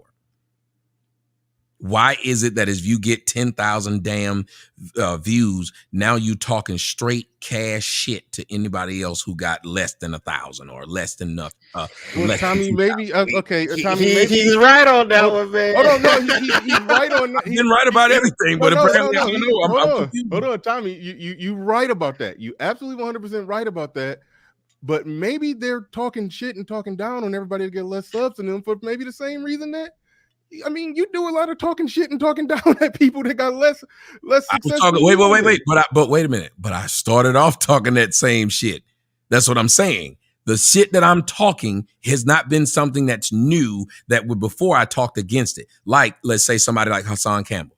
Hassan Campbell used to go at me and tell me, money don't make you this. Nigga, just because you got all them subs don't mean you don't do so-and-so. You sitting up there trying to floss and do blah, blah, blah.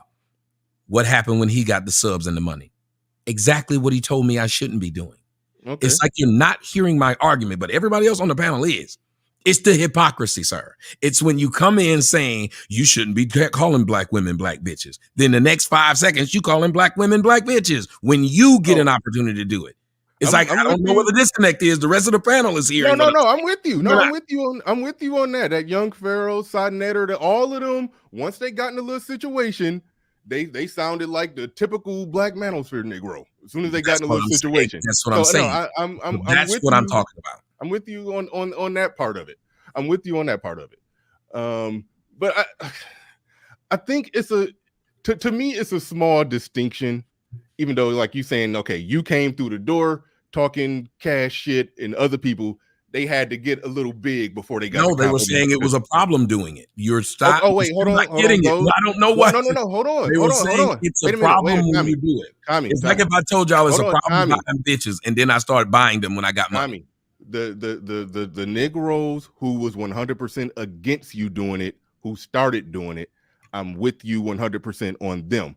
Where I was saying that it's not that much of a difference if people who weren't doing it but then started doing it but never said they were against it. But I think we landed the plane on that one. So I'm not talking about them people. Okay, cool. So we landed the plane on that one. Shout out to ARC real quick. I'm respectful of your time, but I gotta show some love to ARC who came in the building. Say FYI, he's one-on-one interview with Blog Talk Radio since he's been doing one-on-one Blog Talk Radio since June 2007. My first was with the filmmaker Tim Alexander, Diary of a Retired Black Man, but I never did specifically title them as a one-on-one with Alan Roger Curry. Shout out to ARC. Hey, look, all y'all super chats, I'm starring them.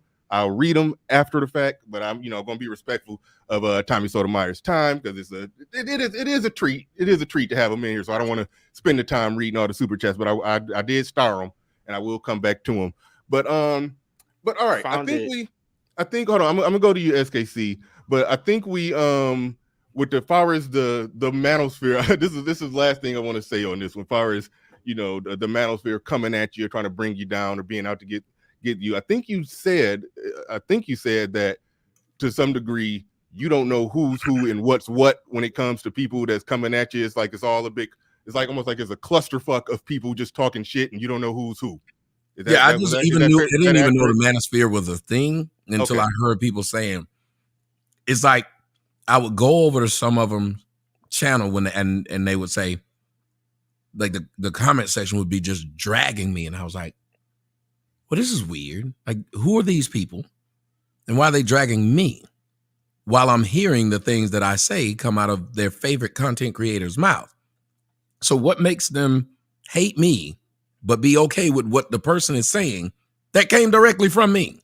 So it became confusing. So that's how I spoke on the manosphere, because even when I was going on somebody's show who was showing me love, the comment section was full of, here come crispy.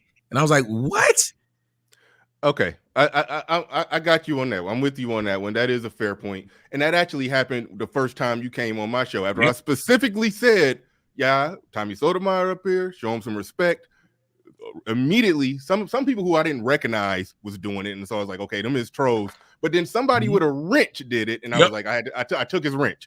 So I'm like, "Come on, if you can't respect my platform, if you can't respect the man who came on my platform, who I told you to respect." Then I can't rock with you no more. That's what I'm saying. Think about how weird it is. I never said anything to that person.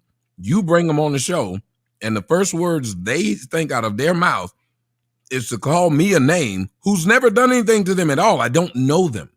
Where's this hatred coming from? All right. It became weird to me. Okay, so chat room niggas are ignorant, and I think you understand that. But I do the best. I want to have a chat room where men could just come and express themselves and be wild, but I realize you can't do that, because they be destroying my channel. It's a lot of people I had to just block and get out. But anyway, all right. SKC, you kept trying to jump in with a question, so go ahead. You got it. No, I was just saying that so far as the manosphere as a whole, I can understand why Tommy made his statement, and I looked it up. It is on there, bro. You did criticize the sphere as a whole during the debate. The one last night. Yeah. Okay, but, what did I say? I didn't say no. He didn't say criticize him as a whole. He said that what I said was, I said that the whole sphere was attacking me, right? Isn't that what you said, Bernard?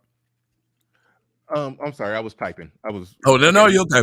But I think you say That I said the whole sphere was attacking me. That the Was sphere attacking you or trying to bring you Yes. down or So, against so, you. so I was just making sure that we're established. Now, young man, you said I said what last night? You were basically saying that before they used to talk crap about I guess all these people. Okay, and so basically, and I all these. didn't say it. I didn't say that they were. Oh attacking. no! I've already put the link in the chat. I mean, it's in You the put back. the link. Private. What time is so we can go on and play it for him? Yeah, it's already at the timestamp. Okay, cool. Let's hear it. All right, I'll try to find. I don't even got the YouTube pulled up, but real quick, while we try to talk crap, but yeah, all these niggas from the manosphere didn't even exist before me, but now they want to help tear me down. Matter of fact, I don't think they need to give me credit. How about just leave me alone? Why is it that every one of them's first thing they want to do as their first foray into the YouTube is to go after Tommy? Every one of them. Think about how horrible it feels to wake up, put your name in the YouTube search, and see some new YouTuber with 4 or 5 damn views calling you out. Yep. And I was talking about black YouTubers. Black YouTubers. Just like there was one I found today. Another one did the exact same damn thing. This nigga's never made a damn YouTube video. His first words is going at Tommy. How is that your first damn video? Yeah. And that's what I was saying. Go look it up. Go look up my name. Every morning y'all get up. You put it in YouTube search bar. I did It's that. Negro you don't know, and his first fucking video is fuck Tommy. Yeah, Tommy, and Tommy, that was real quick. Hold on, actually real quick, SKC, Tommy. I remember you said before that you wake up in the morning and type your name in and see who's talking about you. I did that one day. I woke up and I typed your name in just to test your theory. And yeah, I saw a whole bunch of people talking about you. But the thing is, I didn't know them niggas. they wouldn't manosphere. So that's what I was saying. I was clarifying that as speaking with the guy last night. Mhm. I was saying I was talking about in that one part about manosphere, but then I went to a large number of why is it that black people's first thing is I don't know these people. When it gets to the point where you feel like as a man, the best way for me to get views is to go off on him, then you can't hate me because I'm feeding you. Right. They say whatever you want.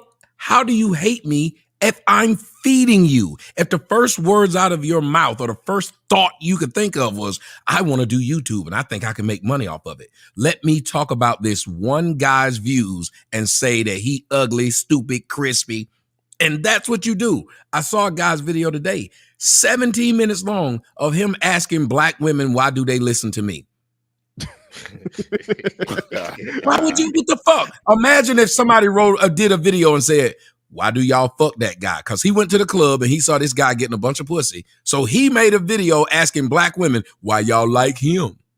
That's what people are doing. Instead of these people just saying what they believe, their first video is saying what they don't like about what I believe.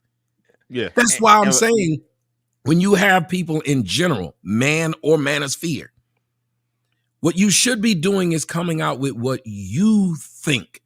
Not my first words is I'm against what he thinks. Because at least that guy had a thought, so he's still a man. You just some kind of punk going around criticizing what somebody else is doing while doing nothing yourself. Yeah. My and I brought that up not to do this whole thing of like some kind of gotcha moment. What I was saying is that in the sphere as a whole, a lot of the major, I would say, people that produce content, even when ARC put up his name, ARC, even though he may be a little bit out, but he's in Obsidian. You got Bernard here, Teapot, Angerman, all those people. All of them are heavily criticized and go through a lot of the issues that you go through. They have people putting their names and the titles of stuff and saying all sorts of crazy stuff and having trolls and that's what I mean though. But that's what I mean by I was saying when I was talking to him, the state of black men. When your first words is to come out like a woman and just say what you have a problem with what somebody else thinks instead of telling them what you think. You're a man. The first thing you should want, if I'm trying to date girls, I tell them what I bring to the table. I don't come in there talking about that guy over there got a baby mama. That guy over there got crabs. You don't know about that. That guy. Like, I'm trying to force you to listen to me because I'm the only option left. And it seems like that's what black men have turned into today.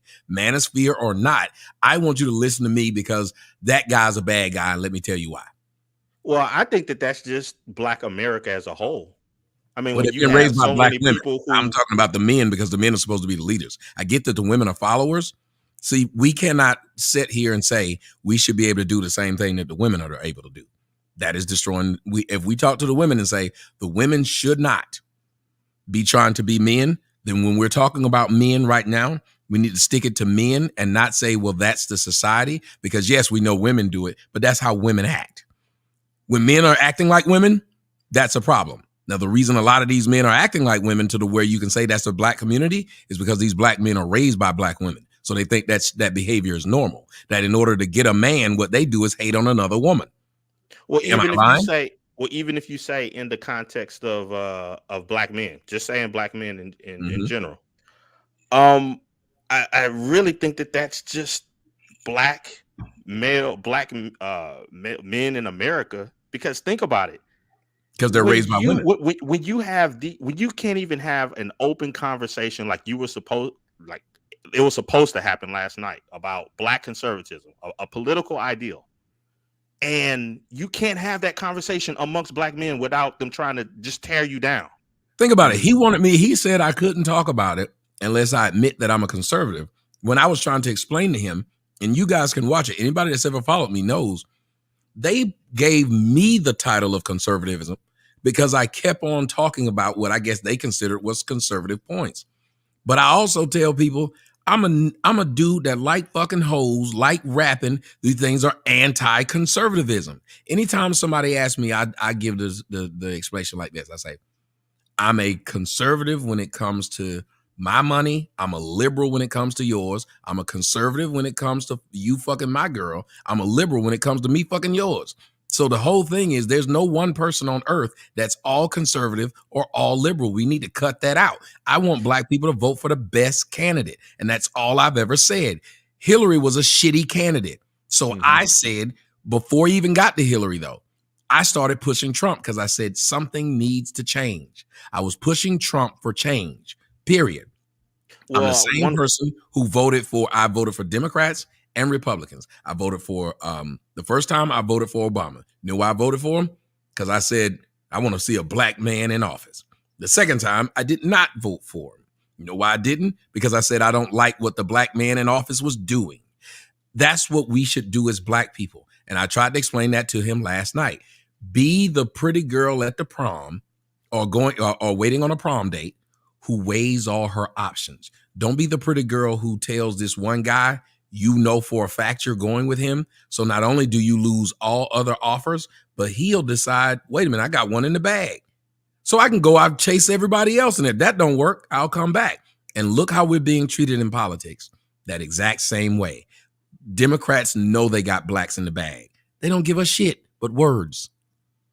Well, I think a big issue within Black America, but even amongst black men as a whole, is these when you know that so many people lean blue, and then the counter to that is, oh, you're only thinking this way because those are white people's talking points, or you want to be over here with these white people and all that type of stuff. And the problem that I have with that is, okay, so let's say that you do agree with something that somebody white has to say about a matter. Could it possibly be that you arrived at that thought a totally different way? Why does it have to be, oh, you're just listening to white people? Why couldn't it be, no, I looked at certain things in your own life and then made a decision that is best for you and your family? Why do we villainize white people like that, but continue to live with them and don't fight them? Whenever you use words like you them white boy tactics, what is wrong with black people? Like seriously, how does this even work? That y'all will listen to someone yelling this white boy tactics. What does that even mean? Y'all like all the people right now. It's the dumbest thing in the world. All these people are following Kwame Brown. When 9 months ago, they didn't know he existed. 9 months ago, now they knew he existed, but everybody unilaterally called him a bust. Now all of a sudden, these people are now following an individual and saying that everything said individual is correct. And this person is going after other NBA players, which he said that's the reason why He was upset because people went after him. He's saying they go along to get along. These people up here just doing this so they can get a check from the NBA. When you can listen to his own words where he said, the reason I didn't speak out when I was in the NBA because they were paying me. So that's what I'm going back to, Bernard. We have too many black people who, when they getting it, like the old bitch in church who always trying to tell the young girls not to wear the dresses they wearing and they need to stop hoeing. But then you find out what was she when she was young? A hoe. The only reason she's not hoeing now is because she's too old to hoe. A lot of these dudes are too old to hoe. And so they trying to tell you what you should and shouldn't be doing because they don't have it. This man started off telling y'all the reason I wear these hats and these trucker hats and wear this camouflage is because I work on a farm. Now all of a sudden he poloed down and trying to tell y'all how fresh he look. Nobody sits there and think this is odd. How can a person tell y'all he voting for Donald Trump and Breonna Taylor got herself killed for dating thugs and now act like he never said that? How can a man tell y'all Tommy's my idol, but then turn around and tell y'all I don't like Tommy because he talk about black women. I didn't know he talked about black women. It's hard to know me and not know I talk about black women. Whoa, time out. Yes, he told his audience. That? Swear to God, ask people in your audience. He said he did not know I talked about black women. He said the only thing he used to see of me was the stuff I talked about single fathers, and that made him happy. That's what he said. So that's what I talk about. That black folks, your so-called black male leaders, are just like women.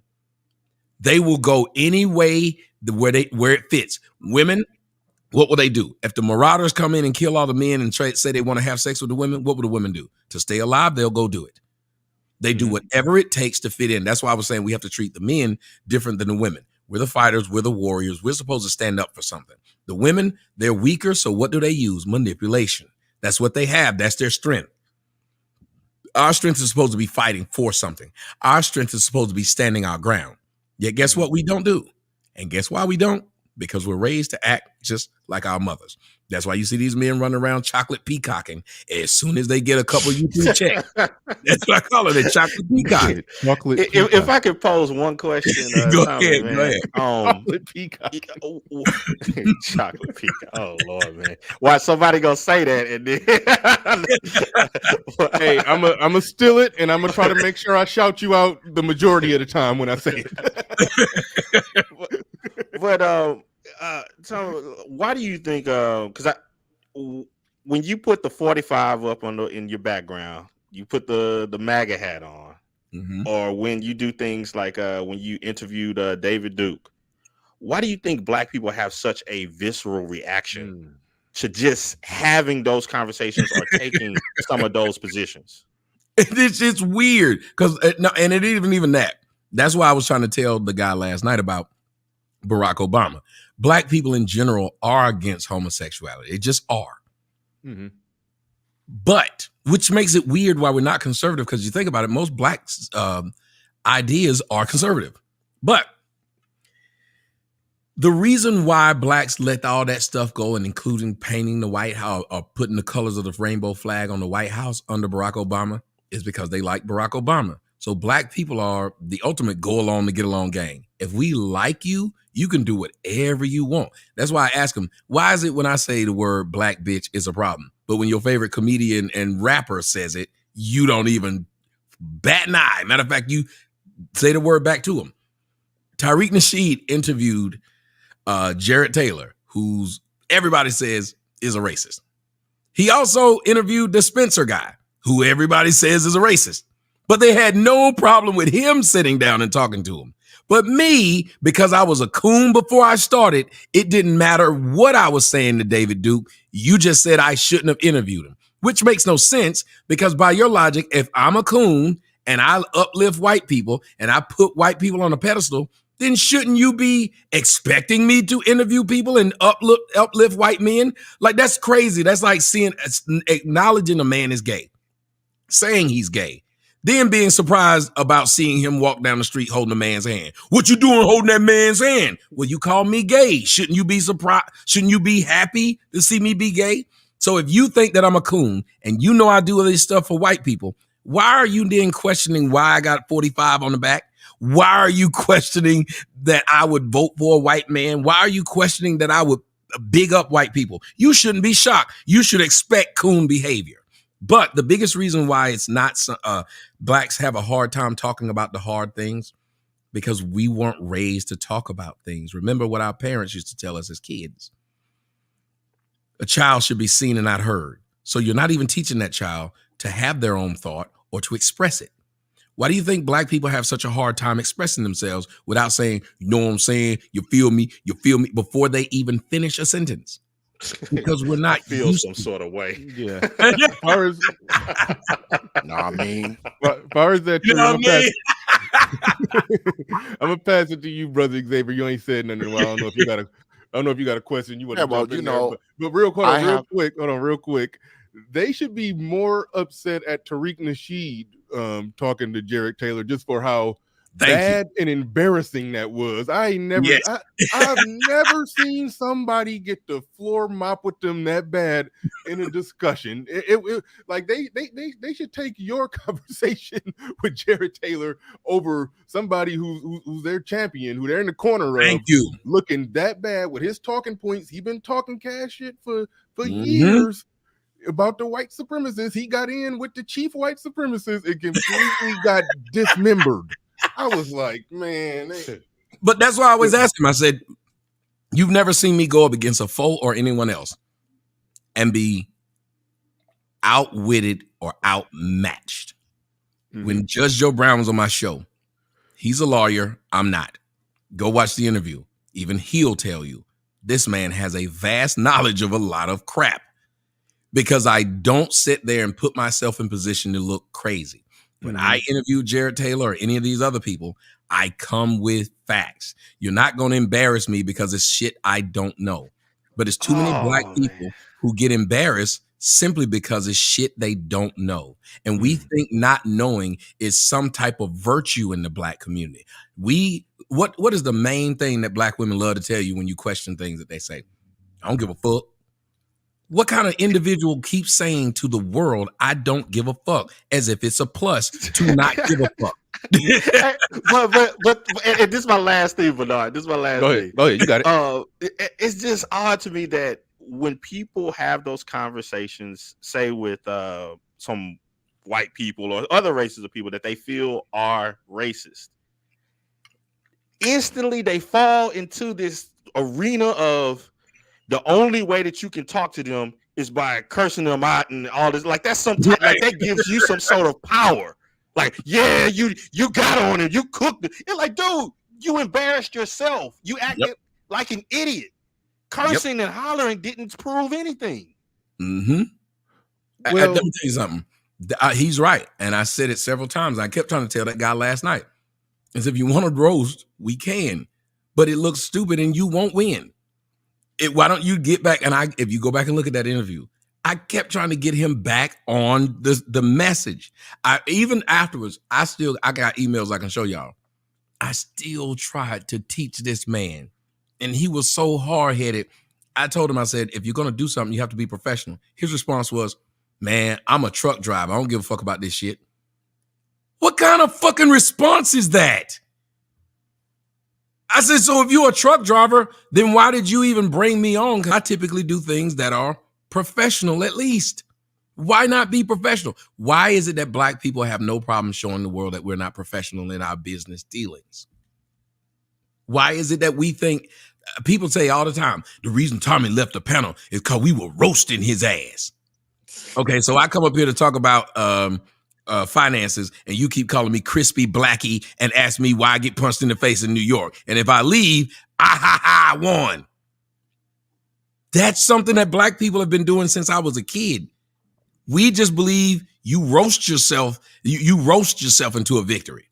I believe if black people were allowed to run this country and we had political debates, it would literally be basically black comedians would be our political pundits, and black comedians would be our politicians, because they'd be the only ones that could stand in the middle of the arena and just fuck the topic. Let's just roast. That's all black people do. We just like roasting. First thing we're going to do is say how you look. First thing we're going to say is you don't have no money. Look at them shoes. But we want to address the real topic. That's what I kept trying to tell the guy last night when I was talking to him. I said, yes, I love white people. Why does that bother you? What is your point? Yes, I put white people on the pedestal. But what is your point? Brother Xavier. Well, hold on real quick before I pass to Brother Xavier. I do want to give a special shout out to my main man KD, be coming through hard and heavy handed on the Cash App and just dropped a $100 Cash App on me. I do appreciate that. Appreciate everybody supporting the stream. I will read your super chats when all is said and done. I'm clicking all of them, so I'm saving them. So you can super chat. I will read it. We will talk about it later. But Brother Xavier, go ahead. I've been trying to pass it to you for a minute. You got it. Oh, no, it's cool. I try to do something that a lot of people, in this circle of influence just won't do. And that's called listening. All right. I'll listen. I'm not the type, I'm not going to jump in and interrupt brothers because I want to hear what brothers have to say. That's kind of how I run my channel. That's why there's so many different personalities and political points and social points that you hear there. But I want to say two things. Can we at least agree? Number one, the truth doesn't care who tells it, right? It doesn't matter. This person could be white, green, blue, black, orange with polka dots. If they're telling the truth, God damn it, they're telling the truth, all right? And what we'll do is we'll turn around and act like something is not the truth because I say it, or Brother Sotomayor says it, or Brother Bernard says it, or Brother SKC says it. And to me, that's just like the stupidest thing, man. I mean, if something is right, it's right. Now, you can say, well, I don't like Brother Bernard. I don't like Brother Sotomayor. You can say you don't like me. But at the very least, if I'm telling the truth about something, can that at least be acknowledged? Can you get past the fact that you don't like me or my platform or my personality or the hats that I wear? Can you get past that and at least acknowledge that something is true? And number two, what I often see on the internet is a lot of people becoming the very thing that they have critiqued. All right. They've criticized this thing, and Brother Sotomayor alluded to this, and so did Brother Supreme, that they criticize this guy, and he's this, he's a conservative, he's a coon, he's a this, he's a that. And then you turn around 90 days later, and this guy is saying the exact same things that the person he criticized 3 months ago, he's repeating the same stuff. And I that kind of stuff, I guess we just go ahead and let that go because we like the person. Now, we may call it out now if we don't like that person now. We don't like him. We won't let him get away with it. But if it's someone that we like, all right, if it's someone that we like, we will let them get away with doing that. That's why I say a lot of times, a lot of us, we're just preaching to the choir because we have a lot of people around us that just agree with us anyway. So we can just pretty much say any goddamn thing we want up here. And the only people who have a problem with it is the people who do not like us. Even if what you're saying is true, right, and just, those people will ultimately have a problem with you because they don't like you. That's all. That's all. That's all I've been saying, and that's all I've been saying for years. That it's a strange thing to watch black people who believe that they're mistreated by the United States of America, that all these other people are mistreating them. But guess who mistreats blacks more than anybody? Blacks. And who are the main people who, you want to talk about nepotism? Blacks use that more than anybody else. You want to talk about going along with who we like? Blacks do that more than anybody else. I hadn't been in situations where I was 100% right, and I've watched the crowd go with the person that was wrong, simply because they just didn't like me. Yeah. Fawcett Media, I see you in the back. Do you got a question? Because I did want to just keep it with just the four of us up here, but you got a question for Tommy Sotomayor? Okay, cool. I'll bring you up, let you ask the question, punch and get out, so to speak. Go ahead. You got it. All right, Tommy. and panel. How you doing? This is I'm gonna need you to turn that bass down, bro. I'm gonna need you to get rid of some of that testosterone. Oh, my bad. I was at the been watching. I don't need her to see this. I was at the Saddle Ranch last night, kind of late, so I'm sorry. But he sound like he auditioning for the Old Spice commercial. Absolutely. Yeah. But tell me, you know, I go back a little ways to your interviews back in the day when you were trying to do the crowdfund for Fatherless America. You were crowdfunding with Zoe. Did an interview with Zoe and Jeff Brown and Tariq Nasheed. And back then you were actually a lot more headed towards a conscious community type vibe. And like you were in the conscious space, it seemed like that was kind of a push.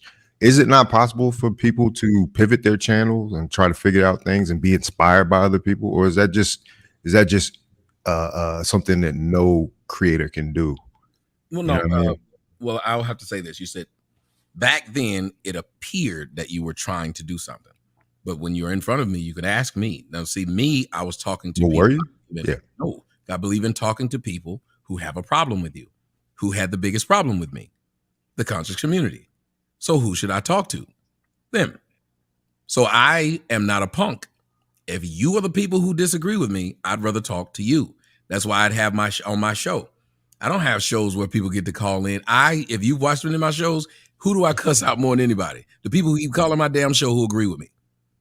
When I had them people keep calling my damn show, it's irritating.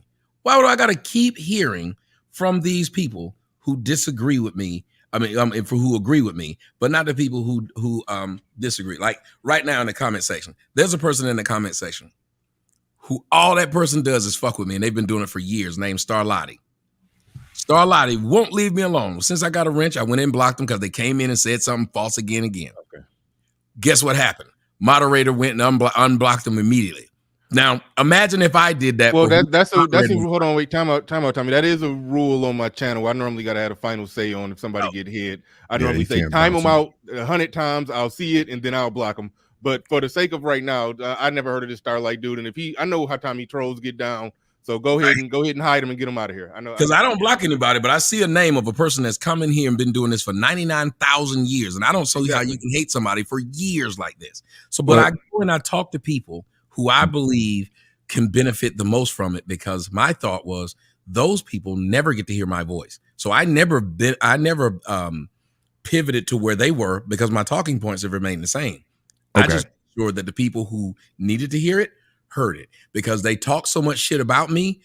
That's the door I'm going to walk in and I'm going to show you that what you're saying about me is wrong.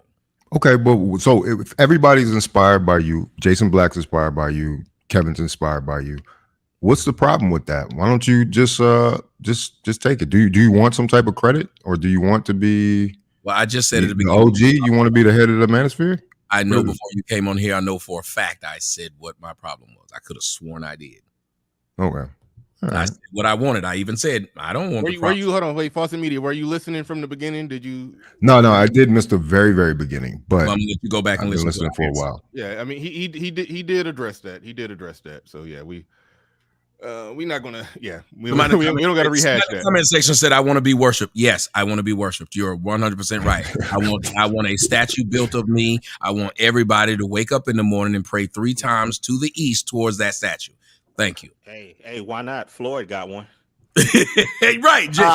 For George Floyd, they ain't saying nothing. But me, so I'm saying, and all George Floyd did was lose a fight with some white people. I thought you were talking about Floyd Mayweather. No, I'm talking about George Floyd. No. Okay. All right. Yeah. No, but Tommy, hey, it's good that you come into these spaces and try to explain yourself. People get to learn about you. Like I said, I've been around for a long time on YouTube. And so I'm familiar with kind of the trajectory of your career. And so, you know, I just say you gotta relax, man. Just take it in stride, man. It's all good. But people over here respect you, you know what I'm saying? Well, hold on a second. Whenever people say this, they have to understand. Whenever I turn the camera off, you ain't heard about me killing myself, me punching my girl. Oh no, I know you having fun. That's what I say. When I get off here, I'll probably go get my dick sucked, like dead ass. Like it's not a big deal to me. But what is a big deal to me is this idea of being truthful when having conversations, because black people have boiled down their existence to just talking online now. This is sad that we're only 13% of the population, but 50% of the online presence in the United States. That's insane. But that's Hold dominance. on, that say means that we're again. Say that inspiring again. Hold on, wait, everybody. time out. Say that again. Those stats. What did you say? 13% 1350. of the population, 50% of the internet presence on these social media, Twitters and Instagram. 50%. Wow. I didn't know that one. Yeah, in the United States. Yes, it's insane.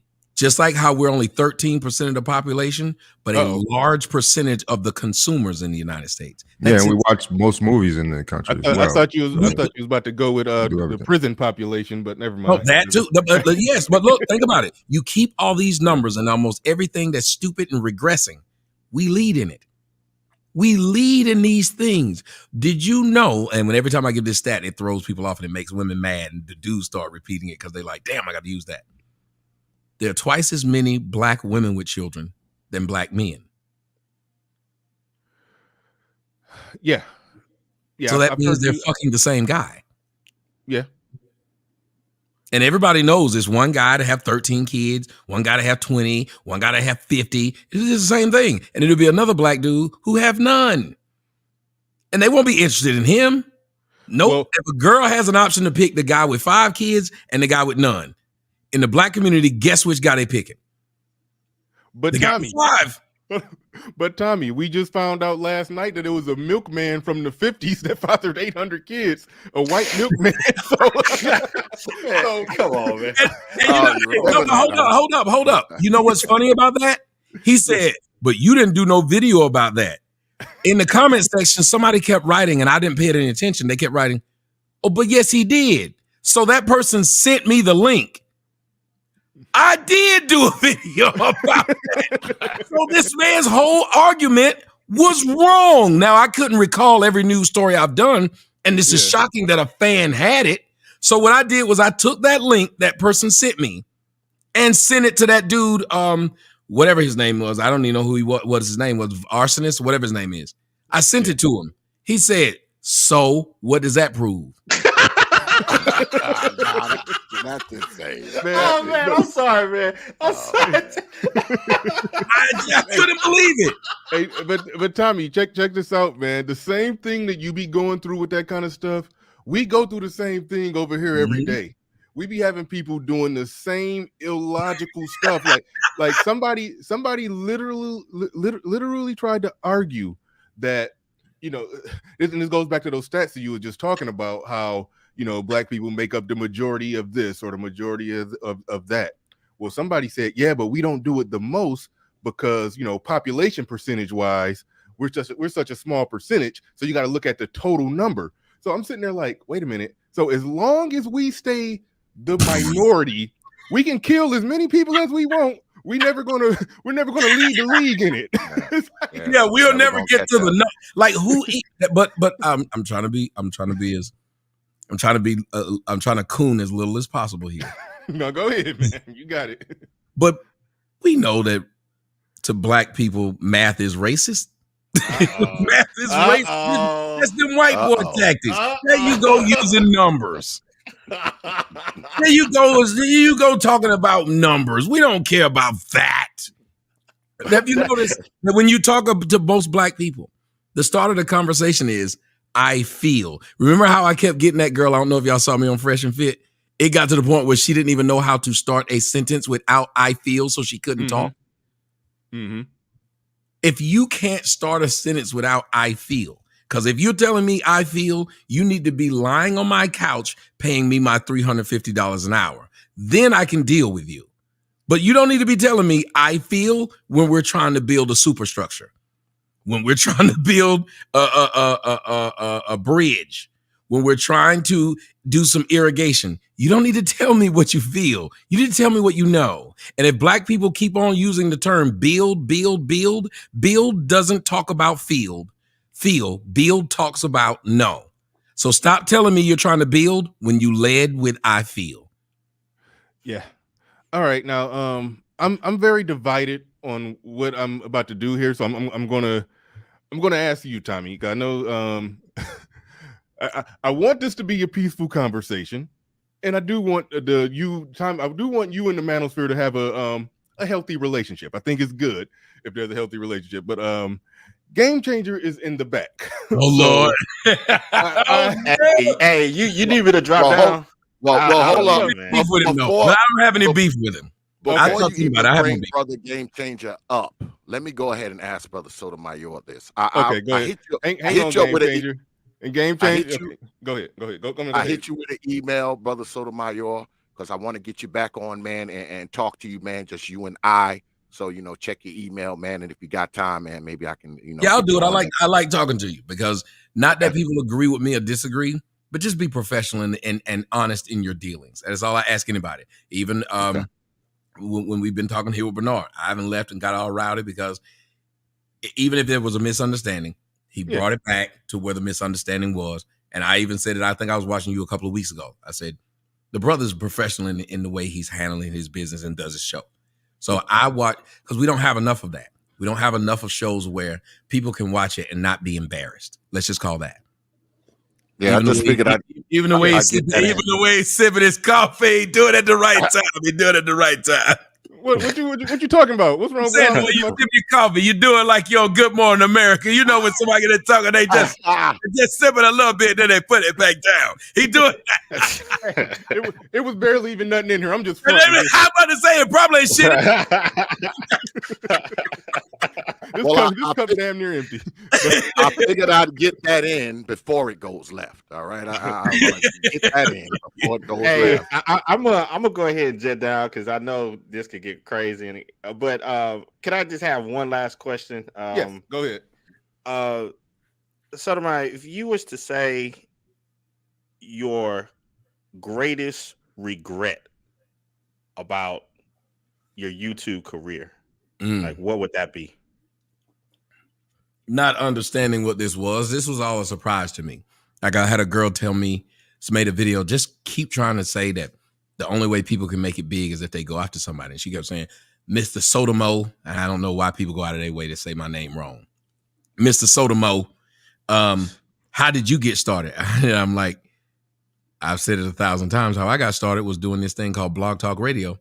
And the manager I had would take clips of what I would say on Blog Talk Radio and stick it on YouTube. I didn't know what the fuck YouTube was. So, ma'am, I blew up overnight by just saying what I was doing and not trying to. So while you other niggas is on here trying to do this, it just happened to me. So the biggest regret I would have, though, is that I really believe that there was a hankering from human beings for truth. I believe when people said the truth will set you free. I thought that was a real thing. Well, it's not. You know what the real thing is that ignorance actually is bliss. People rather live. That's why I love the part in the Matrix where the guy said, I want to be put back in. I know this ain't steak that I'm eating. It don't matter. It feels better and it's less work. Right now, do you know business are having to close their doors, not because of COVID, but because they can't get people to come work, because people have found it's easier to sit at home, do YouTube, say, hit my Cash App, sit at home, wait on the government, they send them another stimulus check, than to actually go do a job. We have gotten to the point where human beings are going to just be batteries, just like in the Matrix, that they're going to sit at home, plug in, and be in the metaverse. All right. SKC, that was your final question? Yeah, that's my final one, man. I don't want to hog this and everything. Okay. All right. So, you guys right. enjoy. Thank you for having me on. Absolutely. Thanks for coming through, SKC. All right, I'm bringing up Game Changer. Let's hope this stays nice and civil. So go ahead, Game Changer. You got the floor. You got the mic. Okay, I appreciate you, Bernard. And yeah, I'll keep it civil for the sake of your show. But all of you were talking about building a moment ago, and I don't really think that collectively Black women want to see Black men build. I think that it's just used as something that they can always hold over Black men's head, so they can bring it up at will. But well, you got to remember, we can't listen to them though. When men are talking about building, you don't listen to the women. Now, when we start talking about interior decorating, what we built, Let them have a conversation. Well, I'm talking about as it's used as a measuring tool for manhood. I don't really think that they care about something getting built or who builds it or anything like that. That's what I'm getting. No, they care about something getting built, but they Really? care about following the power. To them, white men have power. That's why they become docile to white men before they become docile to us. They don't think we have any power. That's why they even talk shit to black men who have money, because they don't respect you as a man. They don't respect us as men because they know they raised us. It's hard for them to respect us when they raised us. They raised us to be soft. They raised us to be irresponsible. They raised us to be emotional. They have no respect for that. Okay, why do you think that other women who raise their sons to be men respect their men? Because they didn't raise their sons to be men. Their fathers raised the man they had sex with raised that boy to be a man. There's a difference. They have men who raise their sons to be men. There's still a mystery in their sons. That's why a lot of these brothers say they don't know their sons. There's a mystery in them. There's no mystery in black men. Black women programmed us. They're not afraid of that which they programmed. They don't fear that. There has to be an element of fear and mystery for a woman to respect you. It has. If she does not have fear or mystery in you, if she believes she knows you, she does not fear you. If she believes she programmed you, why do you think black women, game changer, why do you think black women will do something as fucked up as get a man up for his money and not think he'll do anything? They'll screw you over for your money, then go on Instagram or Facebook or YouTube and tell the world how they screwed you out of your money. Showing their face, showing their name, because they have no fear of you at all. Matter of fact, they believe if you did try to do something, the other black men who were raised under the oppression of their femininity or their oppression or the oppression of their matriarchy, they're going to attack before you even get to them. That's a female. They don't care what that woman just did to you. Now, when you break a woman's heart, she can get 5 of her friends to go over your house and slash your tires. When she break your heart, can you get 5 dudes to just get out of the way so you can do something to her? Nope. Them dudes who don't even know that woman are going to stop you from doing something to that woman. Imagine what kind of power that is. Mm-hmm. Well, what you just described, we sort of saw that play out when you was on Fresh and Fit. It was chicks was literally bragging and laughing and having a good time talking about how they play dudes, how they take money from dudes, how they weren't even talking about they took the dude's money but gave up some pussy. They were just talking about they just was just out there ganking dudes. Mm-hmm. But it was having a lollygagging good time about it. I was like, and you pointed it out. You pointed it out perfectly, and they started backpedaling on it and everything. But think about this, Bernard. How many black men would do what I do? You surrounded by all these women. You dick hard. They cute. How many? We don't need to know that your dick was hard when you. No, I'm saying when you see all these women, you're sitting here and you're turned on by them. Most men are not going to do what they saw me do. But what y'all didn't recognize was, and everybody else did, if you look in the comment section, they was like, dog, them girls was eating out of his hands. They were all over him. Do you know why? Because I brought that element of mystery and fear. I was not afraid of them. It didn't matter how fine they were. So guess who walked away with the most attention and the most women? The one who y'all would call a coon and blah, blah, blah. The one who stood up. Because pussy's going to be there regardless. Because that's what women do. They follow the winner. It doesn't matter who you are. Women will follow the winner. So stop trying to get women and start trying to get wins. Agreed. It's wins. You'll get women. Oh, no. Yeah, we definitely agree with that. One thing I love about this space, and again, you're one of the pioneers of it, of men basically standing up, particularly black men standing up, standing on a square, not yielding, not bending, not bending the knee, folded and conforming to whatever the women want to hear. It wasn't until, I don't know the full history, but far back as I go with it, it started with you, then ultimately branched out to a lot of other people, and then ultimately the manosphere formed, and then now, yes, we got black men actually, speaking up and standing on a square, standing for something, So what I need them to do is to stand on who they are, not what they believe because they saw somebody else say it. Like if you think about it, when you hear me speak, and I don't mean to toot my own horn, but nobody else is going to, I command your ear. I will say something to make you think. No matter how many conversations you have with me, I'm going to present something to you to make you say, well, if you just take what I said and go and repeat it to somebody else that who never heard it, well, then they'll say, But the difference between when I said it and you said it is you said it from my experience. I said it from my experience. We don't have enough people in this, so all these areas who are speaking from their experience. You know why? Because most of them are ashamed of their experience. That's why they won't tell the story of how they were living with a woman and her kid and were married and then were going through a divorce. They're not going to tell that story. Why? Because they don't want that to be the story. So then they're going to change the story and say, I've been in corporate America for the last 20 years. I've been a high value man. So I'm just going to lie because the truth, I don't like my story. So I'm going to tell someone else's story. So if you listen to most of these men, they're not telling their story. They're telling someone else's. So when you do that, it ain't hard for women to realize that. Why? Because when you get off your show, they see where, like the brother said earlier, they see you live with your mama. When you get off the show, when they start looking through your drawers, they realize that you were not a high value man. They see who you really were. So they don't respect you. So the movement then grinds to a halt because all of the people who are speaking from one or two people's lives, not their own.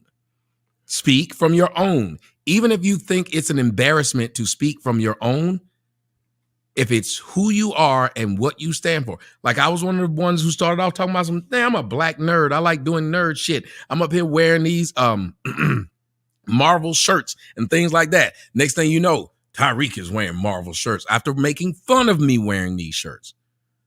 That's the problem. Oh, they're okay with him wearing them shirts? Then I'll wear some. Be who you are. I ain't no tough dude, so I'm not going around trying to act like I'm a tough dude. I'm not telling the stories of beating people up. My stories is I probably couldn't even fight. The last fight I've gotten into with a grown man, I was 18, 19? That's it. So why would I even talk like I'm a tough guy and go whoop somebody's butt when I don't even know what it's like to fight? But we talk like that. And why is it that if we disagree with each other, we got to talk about fighting? We shouldn't have to. Learn how to fight with your words. It'll get you out of more places and get you into more places. If you learn how to fight with your words, more than your hands. That is the reason why a lot of these men have a hard time with women, because when you fight women, women gonna fight real dirty with their mouth. And the only thing you got, since you never learned, was your hands. And what do you end up doing? Using your hands on this woman. It's a lose-lose situation. You learn how to get at them. You can hurt a woman's feelings. You learn how to talk shit to them. You'll see, watch that Fresh and Fit. When that girl came in, that girl with the glasses on apologized to me because I checked her right there. I didn't punch her. I made her look stupid with her own words. Oh, shoot. Okay, I'm trying to.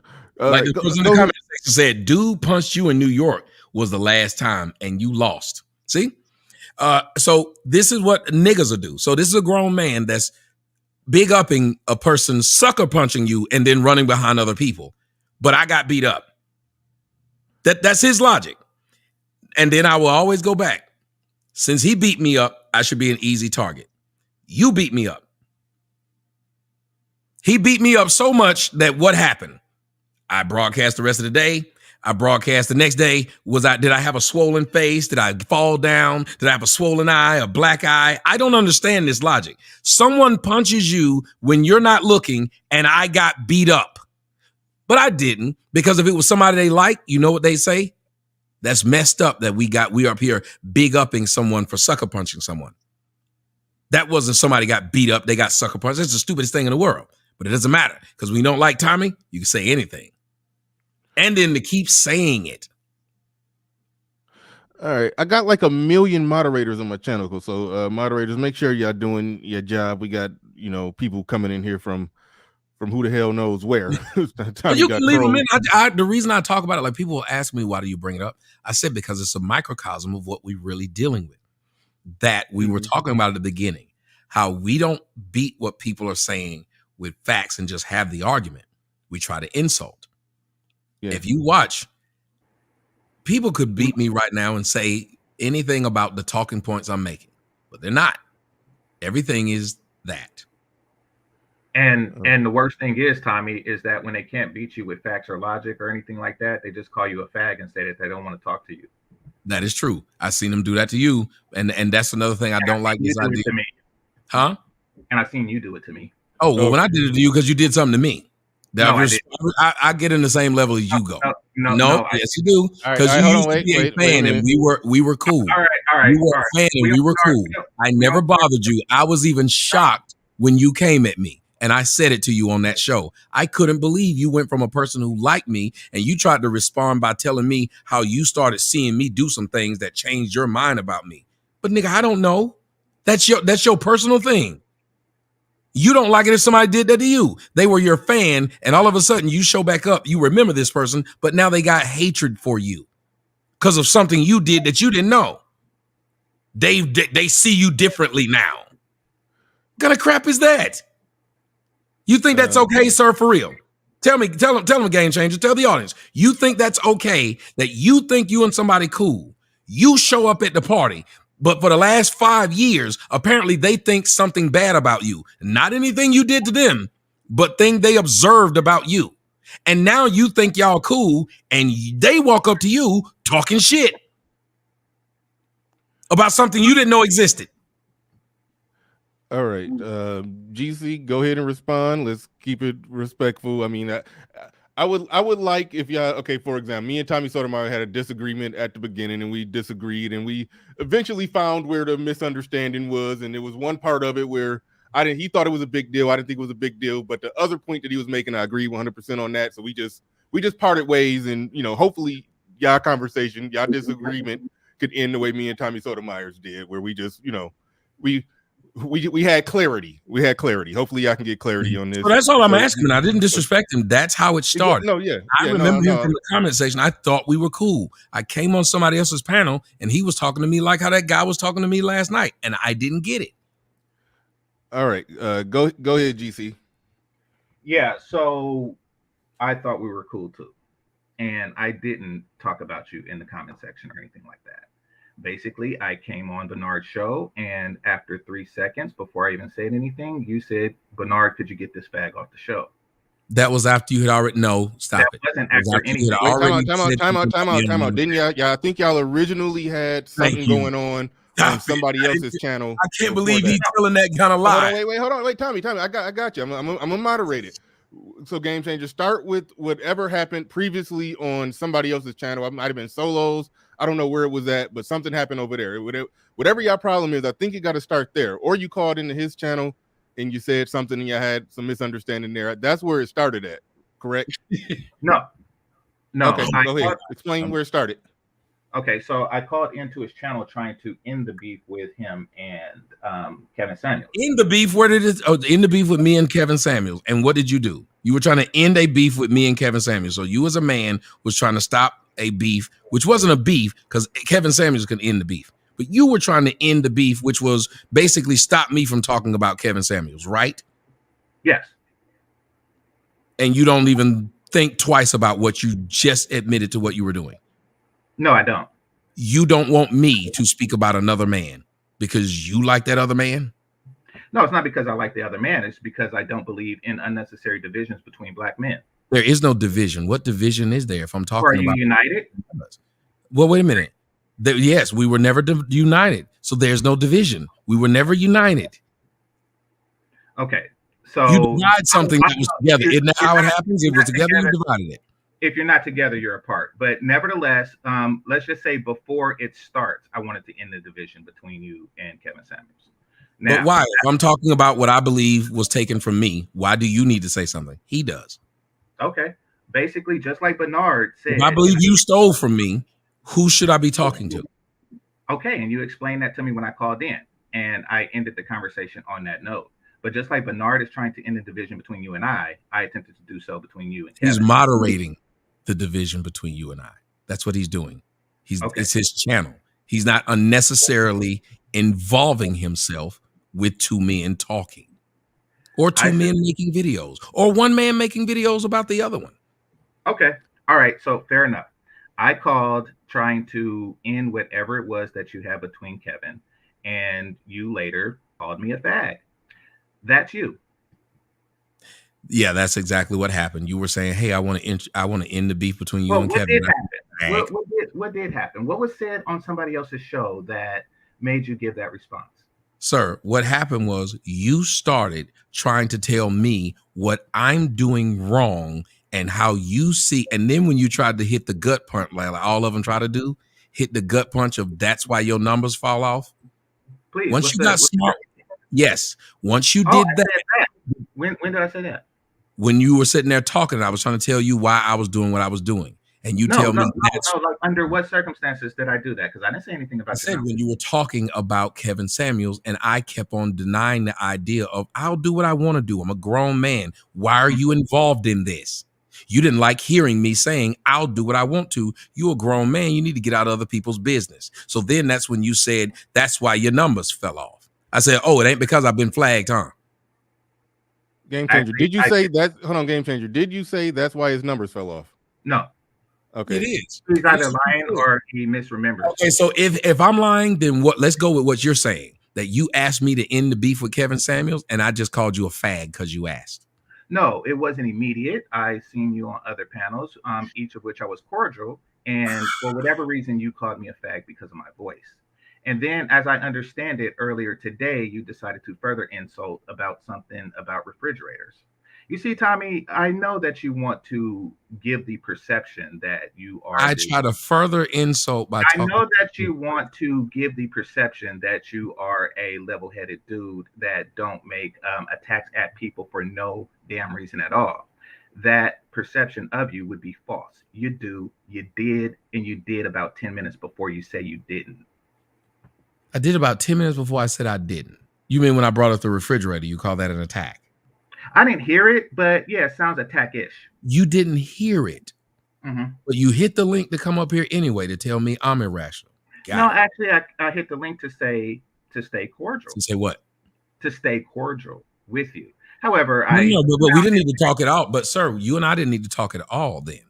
Yeah, think about that. Since you said I shouldn't talk about Kevin Samuels on my own channel, then you shouldn't talk about me up here if that was it and you didn't hear it. Okay. You didn't hear it. Somebody, so what? Somebody ran and told you. So when you talk about the division between black men, you should have told whoever ran and told you that I was talking about you. You know what you should have said to them? Mm-hmm. I don't want to keep up the division between black men, so you shouldn't come and bring me what somebody else said either. I can either listen for it myself, but I'm surely not going to jump up there off of what you said. Mm-hmm. Well, I chose not to, just like you chose not to end the division with Kevin, and here I am now. Okay, so all I'm saying is, so whatever you tried to call me is true. Whatever you tried to call me is true. I just be attacking people for no reason, but you're no better than me. You're no better than me. Apparently, you like the drama, so then you should allow me to do the drama on my own channel. You should have never tried to say anything to me and allow me to make my dollars. Okay, see. All right, hold on. Time out. Something was important said there. So, Tommy, do you could just concede that simple point that you keep drama going because it's entertaining and it brings you views and money? I mean, like you concede that simple point? Well, no, I don't keep the drama. I won't, because there are things that people are talking about that are popular, and I don't touch them because it has nothing to do with me. Whenever I'm talking about Kevin Samuels, that was directly tied to me. Mm-hmm. I don't say anything that is not directly tied to me. That's why the other stuff they were saying about Kevin Samuels, I didn't say it. Wasn't my thing. Think about all these popular things that people are talking about, and then go look at my channel. It'd be the hottest thing out there. I don't talk about it. Yeah. And you don't have to. I've never been the guy who says the thing that's popular, let me give my opinion. Right.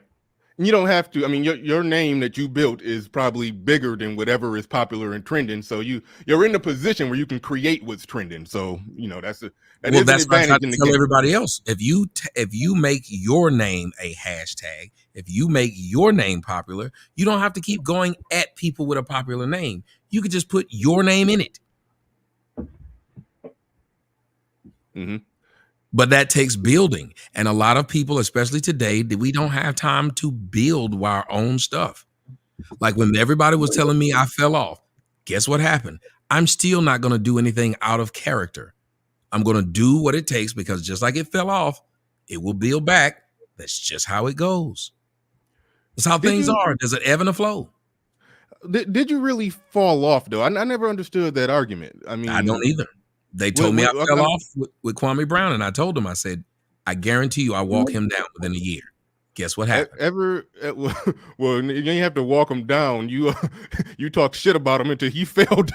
But that was my thing. I was going to walk him down. I said, if he's going to play this game, let's play it. Yeah. But no, from my perspective, ever since you've been going live, you've been bare minimum having anywhere from at the lowest 1,500, at the highest maybe 3,000 to 4,000. I think that's been pretty steady and consistent. So I mean, are people just looking at a subscriber count? Because I think you either lost your 300,000 sub platform. Mm-hmm. I've lost several of them, and I keep losing them. Hell, I had gotten one up to 50,000 in just 3-4 months, and that one got knocked off. That's why this new one is up. This new one is just 3-4 months old. Yeah. So how can I build or anyone build anything like this? Yeah. Yeah, to me, it's not a fall off. It's just that your subscriber count does not reflect what it should. But your live stream views, and I ain't pocket watching, but we know you're successful at this shit. So your live stream views and your money, I think, is all Yeah, you haven't seen me lose it, knock it out the park. You haven't seen me lose a car. You haven't seen me lose a house. You haven't seen any of these things. So it's weird. And even then, when people say fell off, hell, Martin Luther King fell off then. By that logic, Tupac fell off. Everybody who was listened to at one point, people are going to stop listening to them. It's just how it works. That's life.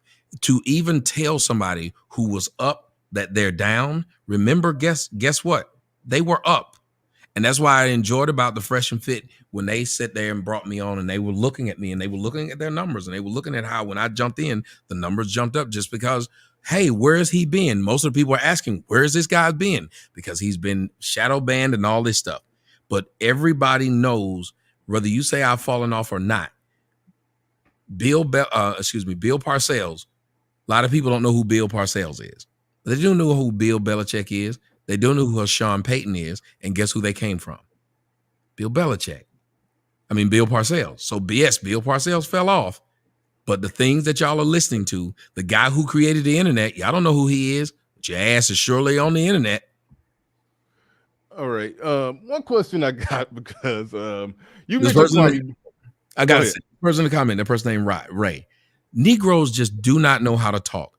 They always try to punk people they don't know. Somebody named Ray, let us cry for Tommy. Every one of his comments have been just assholish. And I don't know why. Another one, here we go with the analogies. He uses analogies as deflections. I'm sorry, Bernard. Did I deflect from anything you just asked me? No. I literally answered your question, but they don't care. And when I do what I do right now, they're going to just sit there and laugh. Ha, we got them to respond. I will say the dumbest shit in the world to see if you will respond. All right. Speaking of people in the chat room, if you're new here, go ahead and hit that subscribe button. But if you're one of them Tommy Sotomayor haters and trolls, you ain't gonna find safe haven over here. So, but if you're new here and got a halfway decent head on your shoulder, you can. I'd greatly appreciate it if you subscribe. One thing I do want to ask. The moderator said your moderator Al Boogie. He said that I deflected from you asking the question. Explain how, in a full sentence, how he deflected, Al Boogie. Just explain it. You said he did it. Go ahead and type out how he did it. I'll click on it, and we'll no. Okay, I see. He just said he deflected when GC called him on his BS. Yeah, explain exactly how he deflected. We'll click on it. I would love to. If I didn't clarify something, please let me do it. Yeah. Tell me how I deflected. I don't All mind right. answering it. All right, while we I wait hate for when Al people Boogie. call me something, but don't say how. All right.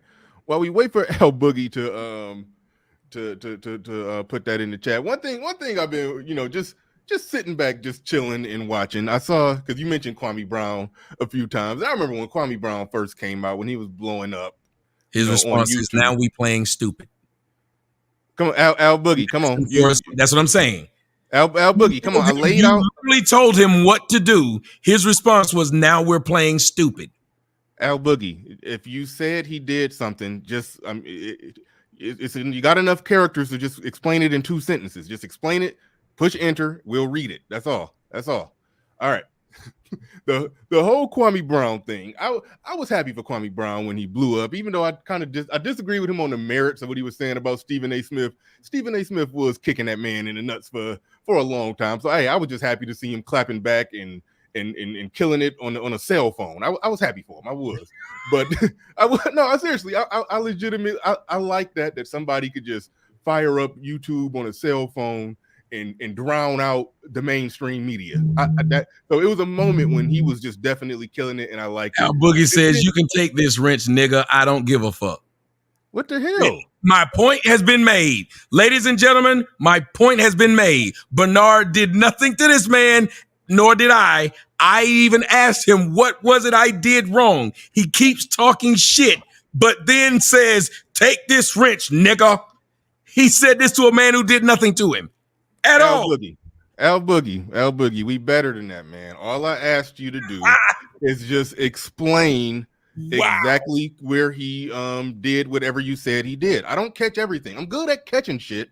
It was a few times where Tommy slipped something in, and I was like, nah. When he said, I forgot what it was. Like short-term memory problems. But it was a few times where I challenged him on some shit when I thought he did something that was contradictory. All right. So if I missed it, I missed it. All it takes is a sentence to explain what it is that you saw that I didn't see, and then we can put it to him and get his answer. It's that There's simple. literally no reason to even talk to each other like this. This makes no sense.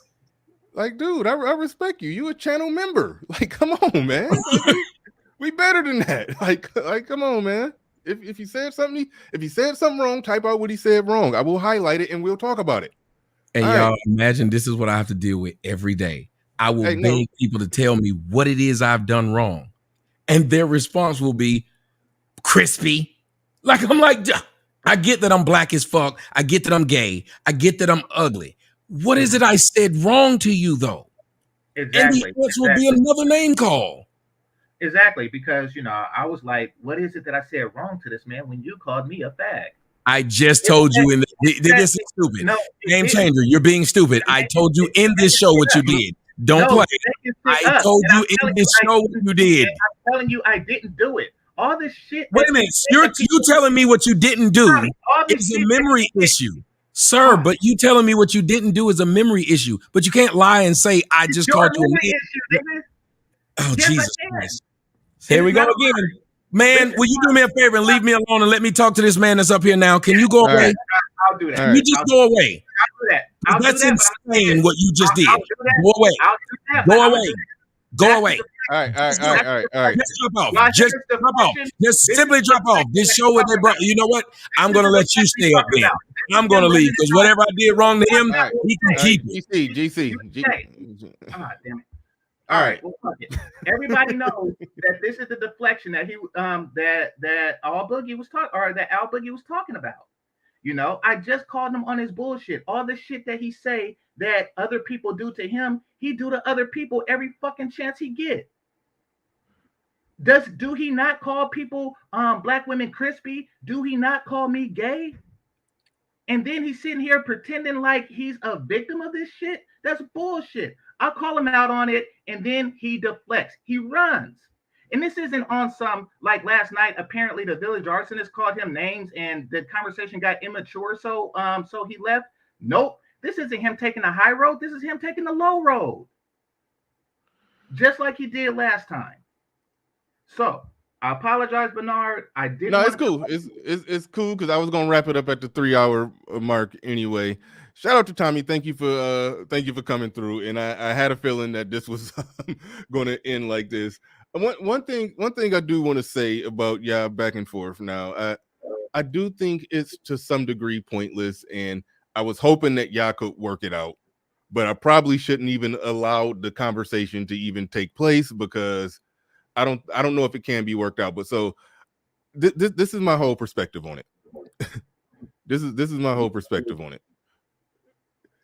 I think you did call into his show in good faith that time that you called in. Now he could argue that, you know, it ain't got shit to do with you. Don't call into my show about trying to tell me not to do, you know, not to go at Kevin Samuels. He can technically say that.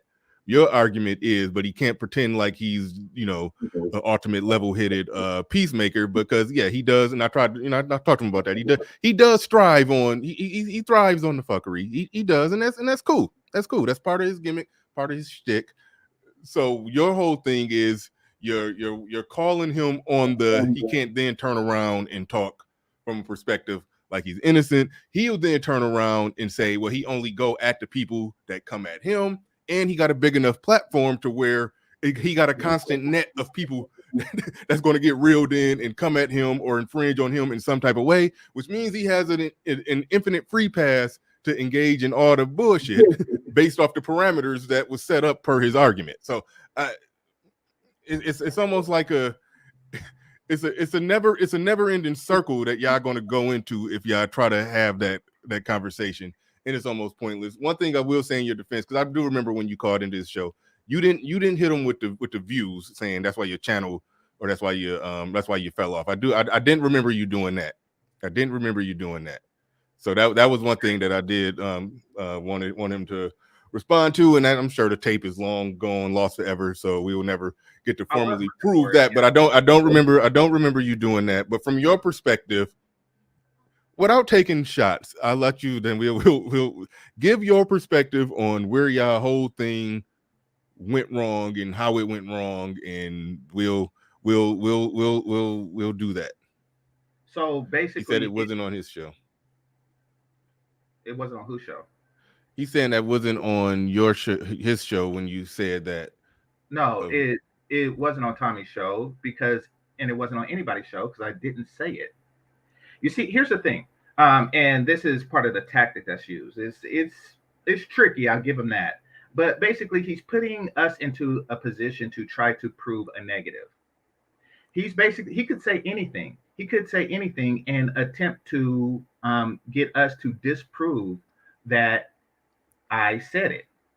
So basically, out there somewhere, which means the only way that we can prove that I didn't say something like that is to check the entire internet or the entire manosphere and then say, aha, it's nowhere to be found. He knows that that's not feasible. So he could pretty much say that it was prompted by anything. You know, just like the person that punched you in the face, I can say that, you know, hey, yeah, but you smacked his mama. And then you would be forced to prove that you didn't smack his mama. That is your tactic and that's your technique.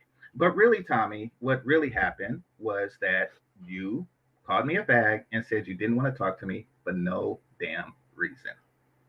But it was a lot of stuff that happened before he called you a fag. I do remember when he called you. What he said happened. So here's what actually happened. I tried to end the beef between him and Kevin. If he thought that was wrong, then you know, he thought that was wrong. I didn't do it for clout. I didn't post on my channel that, you know, hey, I talked to Tommy or anything like that. I just let it go, and that was that. He went on Remil because Remil did follow up on that, and you know, and we were cool then. And then later he was on Solo channel. I think it was Solo. No, but yeah, he was on Solo, but I wasn't there when he was on Solos. But he was on someone's channel that had Mr. Lucario on there.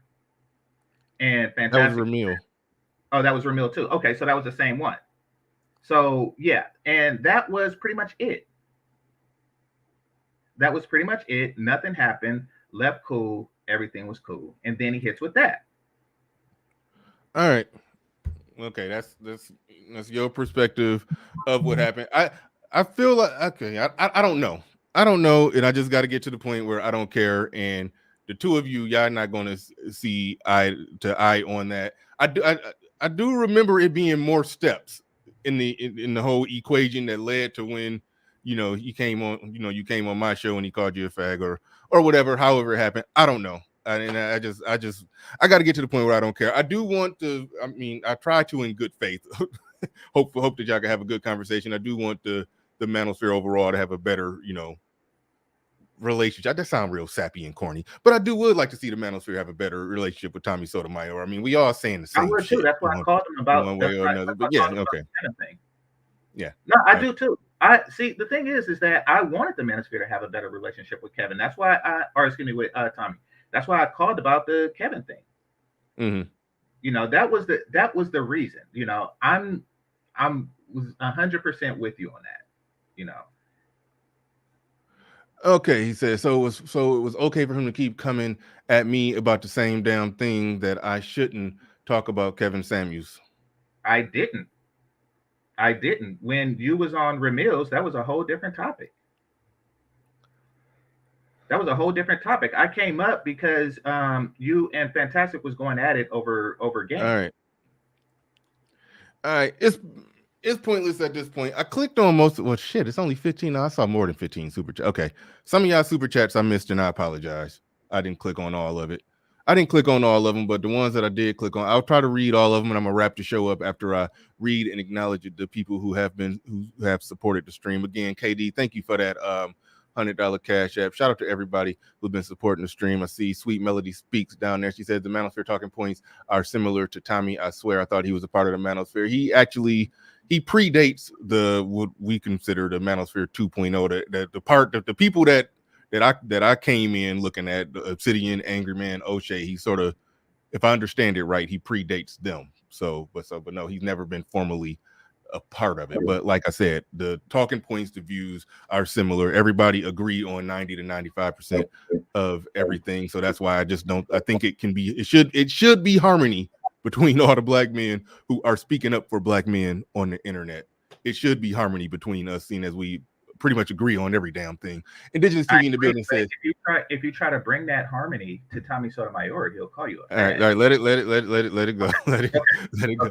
Indigenous TV in the building. He says Tommy on his Avon Barksdale. I don't know who that is. When Mario Stanfield rose to prominence in season 3 of The Wire. Okay, my black card is revoked. I haven't seen The Wire past season 1, so it is what it is. I don't get the reference. Okay, Indigenous TV. His name Marlo. I think what he's saying is because Avon was the established power and Marlo was the rising power, and Avon tried to not allow Marlo to rise. That's what I'm getting at. I'm not 100% sure what he meant. All right, Indigenous TV in the building. He says that was my point, Bernard, that Tommy said just now. A lot of these folks are hopping bandwagons and don't even know the tenets of conservatism. Some people are doing that. I think it's enough people that know what they're talking about. The people who don't know what the hell they're talking about, they tend not to grow. I see that all the time. Like the people who just hear Manosphere talking points and echo it, but haven't really lived or experienced anything. They tend not to be able to stand up to scrutiny. They can echo a talking point, but then when they get challenged on that talking point, they normally start fumbling and end up losing debate and getting cooked. That's what I see happen with the people who ain't really lived it or just don't got the intelligence to truly argue the point. I see that all the time. So the people who faking it, they normally get exposed in live debate. Dane C in the building says salute BR. People become Trumplicans, not Republicans, when Donald Trump was elected. Ask them, are they going to vote?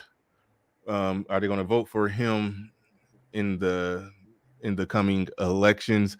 There are some that were Trumplicans, as you said.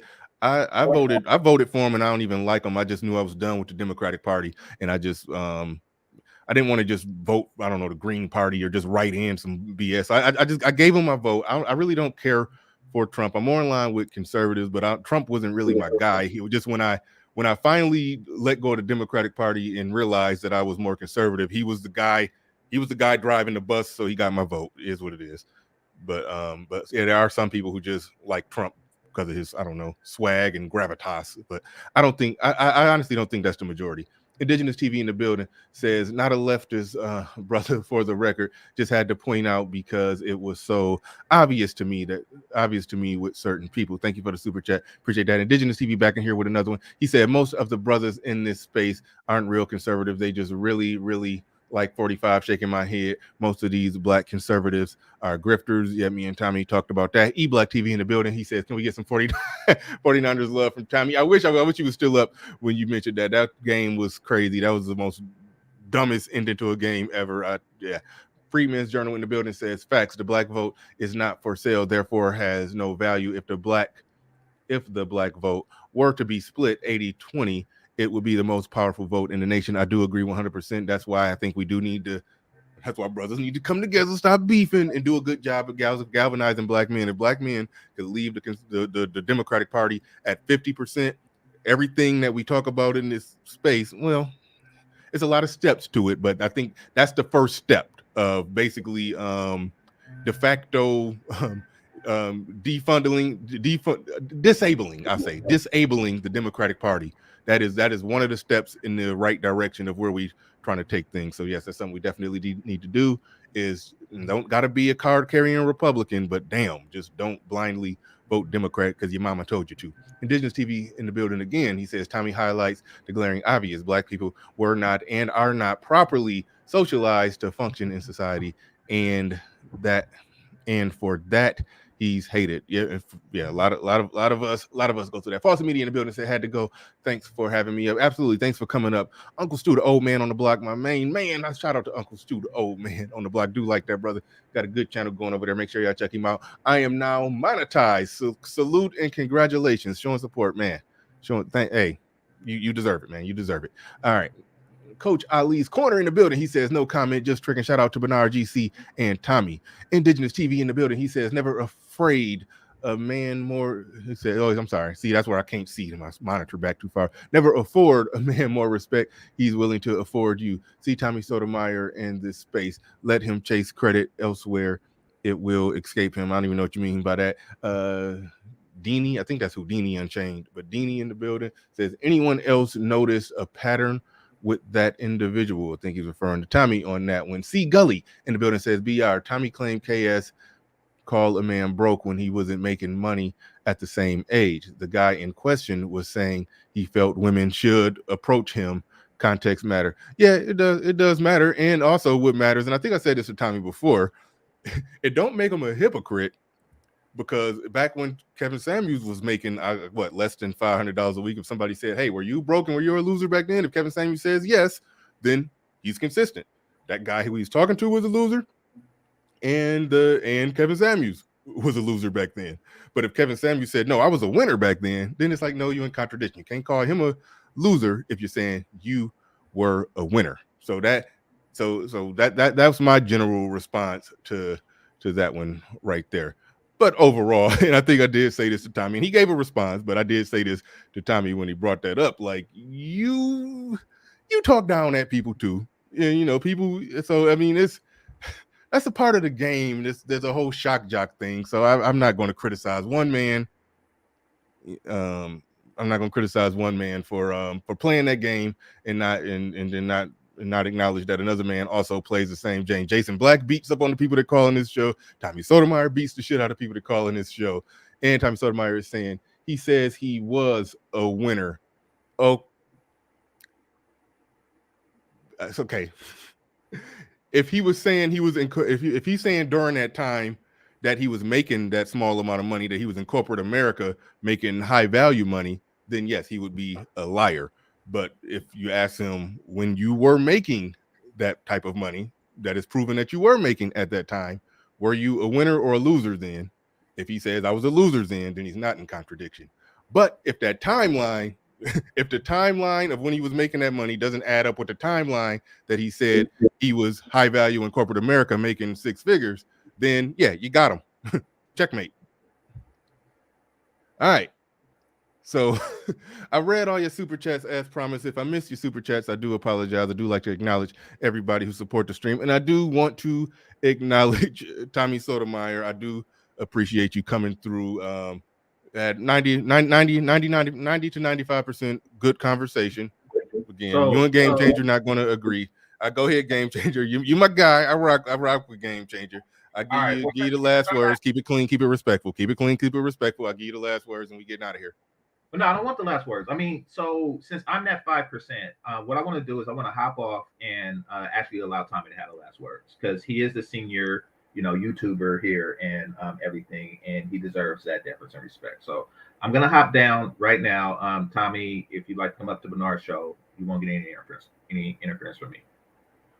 All right, and that was very fair and humble of you, GC, to get a last word to Tommy. If Tommy wants to come up and have the last word, I'll give him a couple minutes to come on up. Then I'm getting the hell out of here because I know I get tired at that 3-hour mark. I do. And yesterday, OG and them, they held me hostage for a goddamn 6-hour live stream. I was tired as hell. But Tommy Sotomayor want to come up and have the last words. He definitely can come up and have the last words. I give him a minute. Then I got to get up out of here. But thank you to each and every one of you. I do appreciate everybody who's in the building, everybody who super chatted, liked, shared, subscribed, did anything to support the stream in any way, even if you just sat back and watched in indifference. I appreciate each and every one of you. Appreciate each and every one of you. And I see OG. Some people just have skills to roast other people. And OG, you was clowning yesterday. I took that stream down. I'm going to put it back up. I wanted to tweak the thumbnail, so I had to make a whole new thumbnail for it. So I am going to do that. And then I'm going to put that up. Put that stream back up. But we did a long 6-hour stream. It was so much good stuff in there. ARC and Obsidian, did they did the damn thing. I can't even front on that. Nope, OG, you ain't getting up here. Your ass ain't getting up here. No, I put that in there. I put that in there for Tommy Sotomayor, and I'm letting it stay there for a little bit just in case he come up, and then I'm getting the hell up on out of here. But Oswald 123 in the building. I do appreciate you coming through with the $20 super chat. Red alert, I do. You said, yeah, arguing on MLK Day. Yeah, man. Yeah, that's the black manosphere for you. We gonna be on that bull. We're gonna be on that bull. But it was a majority a good conversation. Game Changer and Tommy, they not going to agree. They're not going to disagree on the facts of whatever happened in that situation. And I'm done. I'm not trying to make them agree. Chances are odds are they may not even cross paths again. So it's irrelevant. It's irrelevant. I just will say, just to get sappy on the way out, I don't think Tommy Sotomayor coming up. So just to get corny and sappy on the way out, all the brothers in this space who speak up for men, I do think we don't have to agree on everything. We don't have to get in each other's way. We don't have to start fake beefs with people that we agree with on 95% of everything. It's enough detractors out there for us to go at, for us to do reaction videos to and response videos to. It's enough people that disagree with us. It's enough people that don't like black men speaking up and saying the things that we say, to where we don't have to be going at it with each other over whatever little small disagreement. It's pointless. It's pointless. And I'm going to say that and leave it there. And that's where that's where I'm at with it. And again, appreciate everybody in the building. And with that said, we are out of here. Peace.